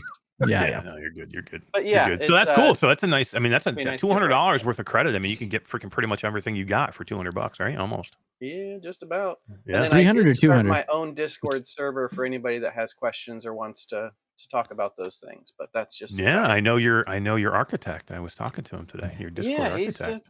pretty good. I- He's good networking. You got to get in on the group there. It was funny. I've known him for a long time. That's what he said. Yeah. We just haven't known each Real other. awkward. I haven't known him as his Discord name, and he hasn't known me as Mash Daddy Cool. He's known me as Eric Masher. Oh, no way. Yeah, that happens to me all the time. I had That's AJ funny. from PSVR Underground for months. Was like he would know me as Eric Masher, and then he thought I was a different person as Mash Daddy Cool. And you know what I mean? So he thought I was two different people. So Well, you kind of are. Oh, I mean, no, no, I'm the same. I'm the same guy. no, you are. But yeah. So yeah, that was some great cool. I mean, people that's in the going to be community. a good thing. It's going to be a nice giveaway, and it's good for you. And you go join Tass's Discord. Pop it up there so people can join it. And oh, you got it in there already. Okay. He did. And the already. contest runs to the end of the month, so to the 31st. So people can enter in and have at it. think I'm it'll be sorry. nice. I can't stop thinking about anything except those cards. Tass said Tess said something about something about something. I'm like, whatever. I don't know the what he's cards are talking about. pretty epic. Yeah. I'm just like I'm just thinking. I got to go check my mailbox again. Maybe I look at missed him it. taunting. He is Wes, taunting. I'm sure Roots is like, where's? I'm gonna go check my. Wes was like, yeah, I'm definitely going to I'm check gonna my spend mailbox. the rest of my evening just reading the backs of these things, like I over love and it. over again. It's Do it, so do cool. it. All right, but yeah, check out Tass's stuff. There's a couple places you can go do it right now, but Gleam.io and go join his Discord. And yeah, awesome, Tass. You're doing good, man. You're rocking it. Go join his Thank Twitch you. too. Watch his printers work. They're working now. They're Yeah, running you watch away. them Actually, 24/7. they are literally printing out a wand right now. It's like his own Truman Show. You should have a With his live stream printers. on your Discord channel. There you go. Connected up, so it'll go there directly. Yeah. Yes. But seriously though, Will do. congratulations, man. You're rocking it. Thank Way you. to go. All right, we'll see you soon. I've Later. Good people doing good things, and it's okay. I like it. Get out of here. Get out of here, Taz. What the hell else we got? I was going to talk quickly about the Cambria becoming the Quest Pro. I think we're going to hold on to that. It's just a whole conversation. We're on 3 hours in here, and There's a million. actually no, we're only on things. 2 hours and 15 minutes. in Yeah, good we're only shape. 2 hours. But Only 2 hours. I don't know. everybody and their dog is posting exactly the same information because that's all we know at the moment. Well, that's just it. Nobody So- knows anything really. I mean, we Yeah. all kind of had Little we had early. a thought that this thing was going to be what the Quest 2 Pro, but we didn't know Are you surprised exactly. that We this knew was it gonna wasn't be going to the be the Quest Pro? Cambria. I'm No, a but little it's surprised. It's a code name. Cambria we was knew it never wasn't going to be gonna the be box Cambria. name. Well, just No. like the Sea Cliff or the there's all these things have a million different names. I mean, what was the I mean, the Quest, one of them was the Sea Cliff. I don't remember which one, the Quest or the Quest 2 was the Sea Cliff. And then they all have different code names. So we knew it wasn't going to be the Cambria. I just didn't know if it was going to be, I knew it wasn't going to be the Quest 3. I thought it was just going to have a different name. You know what I mean? I thought they were going to want to make it its own separate line instead of the Quest. Right. You know what I mean? I didn't think it was going to be in the Quest line. But here's the deal. They've leveraged everything on the Quest thing. Like the ambassadors are not Meta ambassadors. They're no longer Oculus ambassadors. But if you talk to any of these ambassadors, Meta is telling them that they're not Meta ambassadors. They are Quest ambassadors. So they're banking everything on the Quest. I mean, the Quest is their baby. I mean, so it makes sense to use the Quest tag in everything, right? Yeah, To it me, does. though- It's got longevity with that name too. Right. But yeah, to that me, name though, is when not I going anywhere. That is going to be, yeah. But when I think of Quest, I'm thinking of this headset where I can play VR games. But now this Quest Pro is going to be more focused business wise. So that Well- and it just doesn't make Yeah, sense. but it It's doesn't not- lose the gaming. Yeah. It's just adding business things. Yeah. Just adding business. Yeah, and I've seen them more and more not just say business; they're saying business and AR. So they really are. They're because they're talking like it's going to be for people for workflow, but it's also going to be an AR headset, and that's where when you're talking AR headset, a lot of the AR is going to be with gaming, and you're still going to be able to plug it into your PC and do PC VR, and you're still going to be able to standalone and do everything you want standalone, but you're going to have color pass through, and you're going to have all these amazing things with all these great lenses, and it's going to be extremely streamlined, and it's going to cost you $2,000. So I'm good. there you go. You're good. I'm good. I'm good. Yeah. Yeah, You better I'm not, not but- good. I'm not good because we do this for I do this for a living now, and this channel is a big part of what we do. So we're both and gonna have to buy these. Is what he's saying. we're gonna have to buy these things. You know what I mean? I'm gonna have 'Cause to there's go out no and way buy these Oculus things. has given us one. No, Oculus hates us, and we're still not Oculus ambassadors or Quest ambassadors, and probably never will be. There's a good link for those of you who want to read some Tech Radar. I'm did a not good bitter. thing on I'm not. Tech I'm Radar. not bitter about the Quest thing, D. I'm really not. It's the Bro. Beat Saber thing. I just wish they would dump the Beat Saber. If they dump the Beat Saber thing, I'd be like, okay, now I'll sign with you. Because right now, they're not good enough for me. Okay, so You think you're better than me? You think you're better than me? God, I love this button. I really do love this button. Yeah. this is exactly how our meeting went earlier in the week. It was Oh my just God. them two with those two voices and We should've messing around recorded it. with those things. We Oh my should've- God. the Dee two of was us just laughing talked to so each hard other. at one point. I thought she was going to pee her pants. Yeah, it's very true fact. And my face was like completely red, like I Oh, was yeah. crying. I could Literally. not breathe. I was It was laughing too so funny. hard. It was the funniest Patreon meeting that had no Patreons in it. I know, right? Because we didn't do a Patreon It had meeting this one. week. Yeah. well, Oh that's yeah, true. right. I forgot. That's right. true. My bad. Yeah, whatever. Send me the Dee's- cards now. As Dee is my, our own. Dee is I'm part of her hurt. own patron. I do the Yeah. same thing. I'm a patron of Virtual Strangers. Still, I didn't cancel my Yeah. membership when I became a part of Virtual Strangers. So, Right. so that's fair, Dee. Todd, how come you're not a patron of our channel? You should be. How Because dare I'm you, a bro? patron of Luke Ross and Virtual Strangers. That's true. Luke Ross, when you're going to lose Poor all your Luke. mods, you're going to be a Yeah. patron and have zero mods. I went and downloaded everything right away yesterday. I'm like, oh, fine. click. I know, right? I know. Download. Yeah. All right, so let's just talk about a couple things, and we're going to get the heck out of here because I think we're going to go do some PSVR Firewall 0 Hour if there's still time here. I know everybody's been waiting patiently, Cool. and Wes is off this week, so he was talking about after the fall runs too. That I want to go play some after the fall. Although I love after the Zero. fall. I know, right? D's like, I can play after the fall. I can't play Firewall. I can't. But maybe we'll do both. I don't know. We'll see. All right, so let's talk Superfly. Todd did a nice cards review now. of Superfly. Nobody's talking about Superfly, and that's because this game came out 2 years ago. Yeah. But that was a PC game, Right. and it just launched on the Quest App Lab, right? Yep. June 17th, it launched an app lab and came to the standalone headset, and it is unfreaking real. It is so much fun. I'm amazed at how good this game is. I haven't played it yet, but I've watched Todd's video, and he had such a good time in it. I'm amazed at how good this game is that I've never even heard about it. I didn't even know it was on PC, to be honest with you. I don't even know how I came across it, to be honest Did with you. anybody out there know of this game before we're talking about it now? Has anybody out there played it on PC? And have you played it on Quest 2 yet? Because this the game link came back out with in. no fanfare. I mean, nobody was zero people. Again, not even Todd. As far as I know, you're the only content creator that's covered this. Well, there's a lot of people covered it 2 years ago when it first That's what I came mean. But they don't want to cover it again. That's the problem, right? out. Nobody's covering it now, and it No. is on Vive Infinity. Vive the game Infinity? is correct. Okay, For good. PC VR. Yeah. Nice. Has anybody played it? And what do you guys think about it? If anybody's played it, Nibblehine says nope. Heard of it the first time. What game? We're talking about Superfly. Superfly. Dropping the link to their website in the chat there.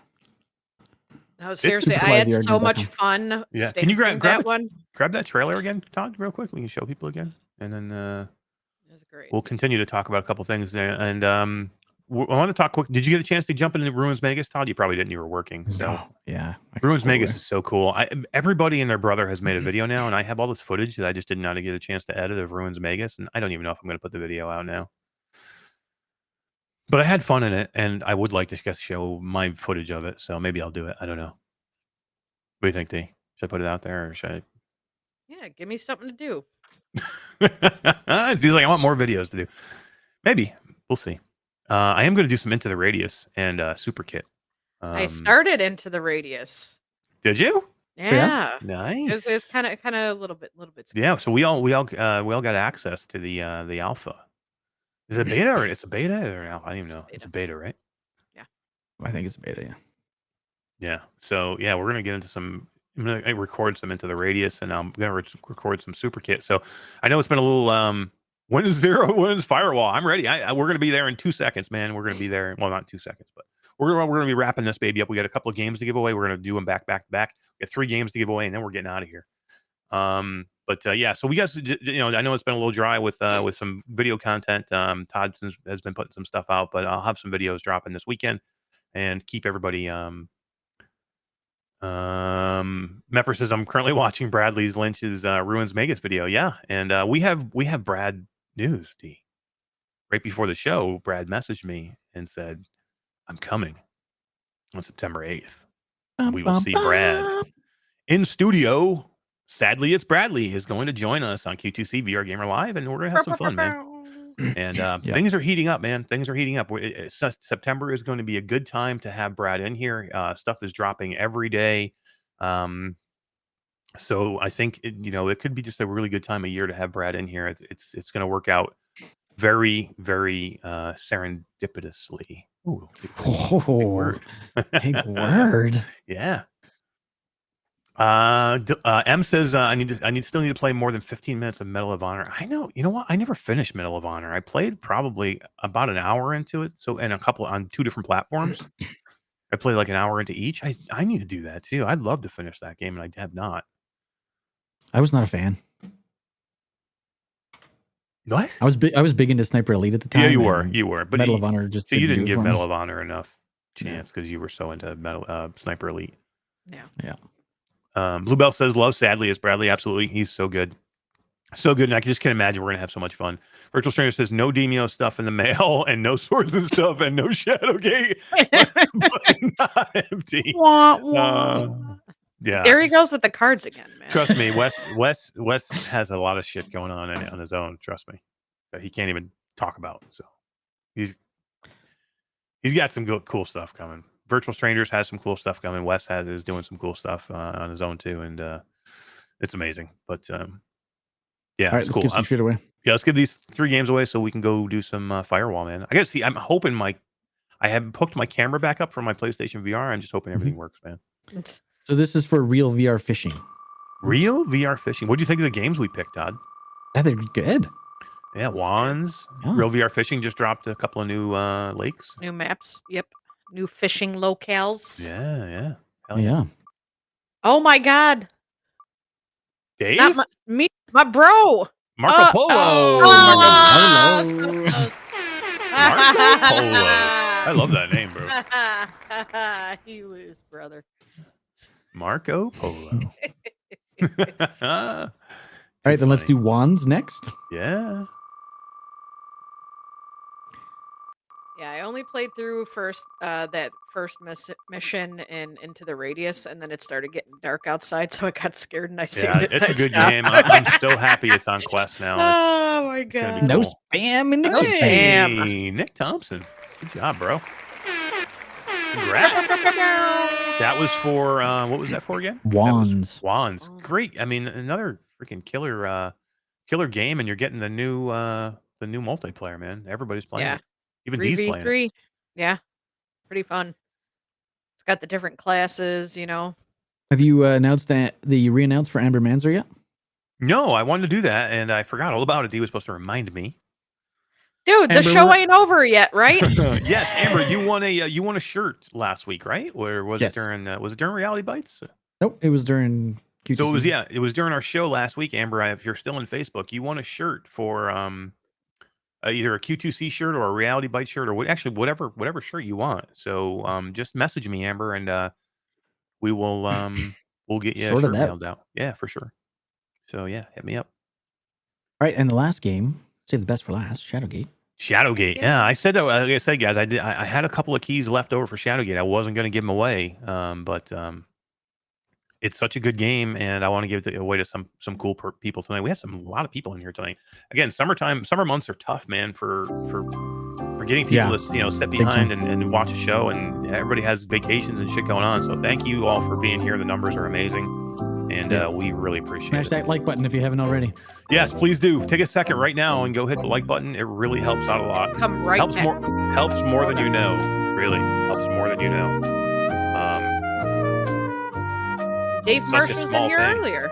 Yeah, Dave was here. You missed him, Todd. He stopped in and said hi. He actually messaged me while we Z were Live 2006. Nice. Over in Twitch, Z Live.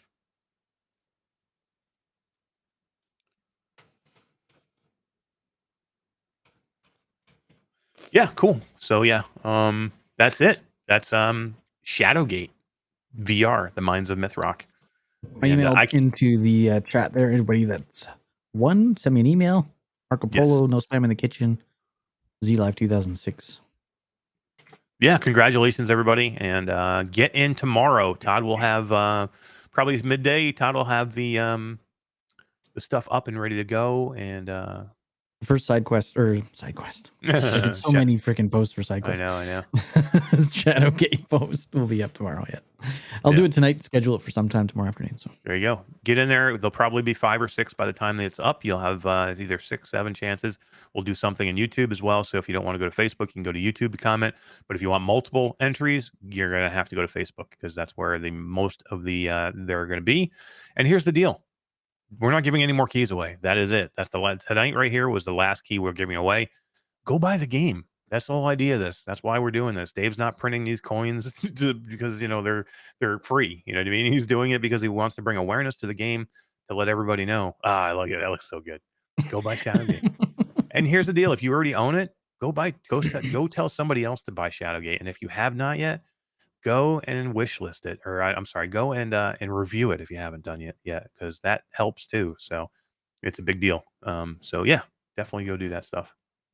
Traveling Man, no news that we can spread on Shadowgate 2 development, but we're gonna actually have Dave in here probably August, September. And yeah, it was funny. We were just talking. I was in a meeting with him the other day, and we were just talking about it. He's like, my guy. His coder, he's like, he just sent me some amazing images of Shadowgate 2. And I'm like, tell me. And he's like, yeah. I'm like, come on, tell me, man. Yeah. Even I don't even know. I know he has given me some stuff that like story-wise, but he's like, there's so much cool stuff coming. Like he even teases me with this shit. And I'm like, come on, Dave. But yeah, there's some cool stuff coming. Shadowgate 2 is going to be amazing. And, it's coming to other platforms. It's coming to PlayStation. Shadowgate's coming to PlayStation 2 VR. Just literally bought it 5 minutes ago. Hell yeah, dude. Where you go. Enjoy, awesome. Man. You're going to have so much fun in that game. Wait till you get to the mine carts. Wait till you get to the mine carts in there and you tell me and it blows your mind, and then come back and tell everybody next week how great it is, because it's such a good game. And Hussein X has actually a good comment that we need to say more often. It is a cross-buy product. So if you do have PC VR, you can buy the Oculus version and you get the Rift version, so you can play PC VR version, which is blow your mind. Yeah, for sure. And Virtual Stranger says we need one more for Firewall, we think. So if anybody has a PC or a PlayStation VR and you have Firewall and you want to jump in, I think we got, who do we got, Wes? I know we got me and you and Roots and Alex VR. And I had heard some other people, Hack maybe? Hack. So let me know who else we got in there. But anybody else wants to get in, it sounds like we have room for one more. I haven't actually haven't been in there in like forever. Bluebell does rock, Roots. Bluebell says, like I said before, great show. This truly is a great show. A wonderful community. Thank you so much, Bluebell. And Roots is right. You rock. You got something coming in the mail, Bluebell, so keep your eye open. Yeah. What is it? She won a Patreon thing. Oh, that's right. That's right. I forgot about that. Yeah. All right, I guess that's it for us, guys. We'll call it here. Let's just say thank you to Andrew Clark for coming in and doing that interview. It was really good. We had a lot of fun with him, and we'll definitely have him back soon because there's a lot more to be said about all these games. And I'm really looking forward to Starblazer with the eye tracking and see it on the Quest store. I think it's going to be really good. So thank you, Andrew. We really appreciate it. And guys, you know the things. Click the bell, hit the things, Dude, the cards. those You know what I cards mean? count, dude. If you're not subscribed, please subscribe to the channel. If you're not, please hit the bell. If you are subscribed, and you know, tell everybody else about us. We're so close, guys. We're like less than 10 away from 3,000 subs. Here. Yeah, more like Right here.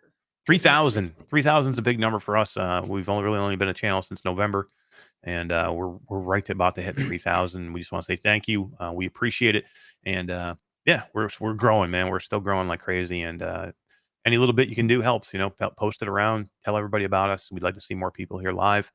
You know, we'll see these numbers in the hundreds soon. I really think so. I think we're doing what we need to be doing to get there, and hopefully we're putting enough good content out for everybody. And you know, come and join us. We have a contest going on in Discord right now, so make sure you pop by there as well. We're giving away 3 keys to Song in the Smoke. Holy Steam crap, edition. dude! That's really good in Discord.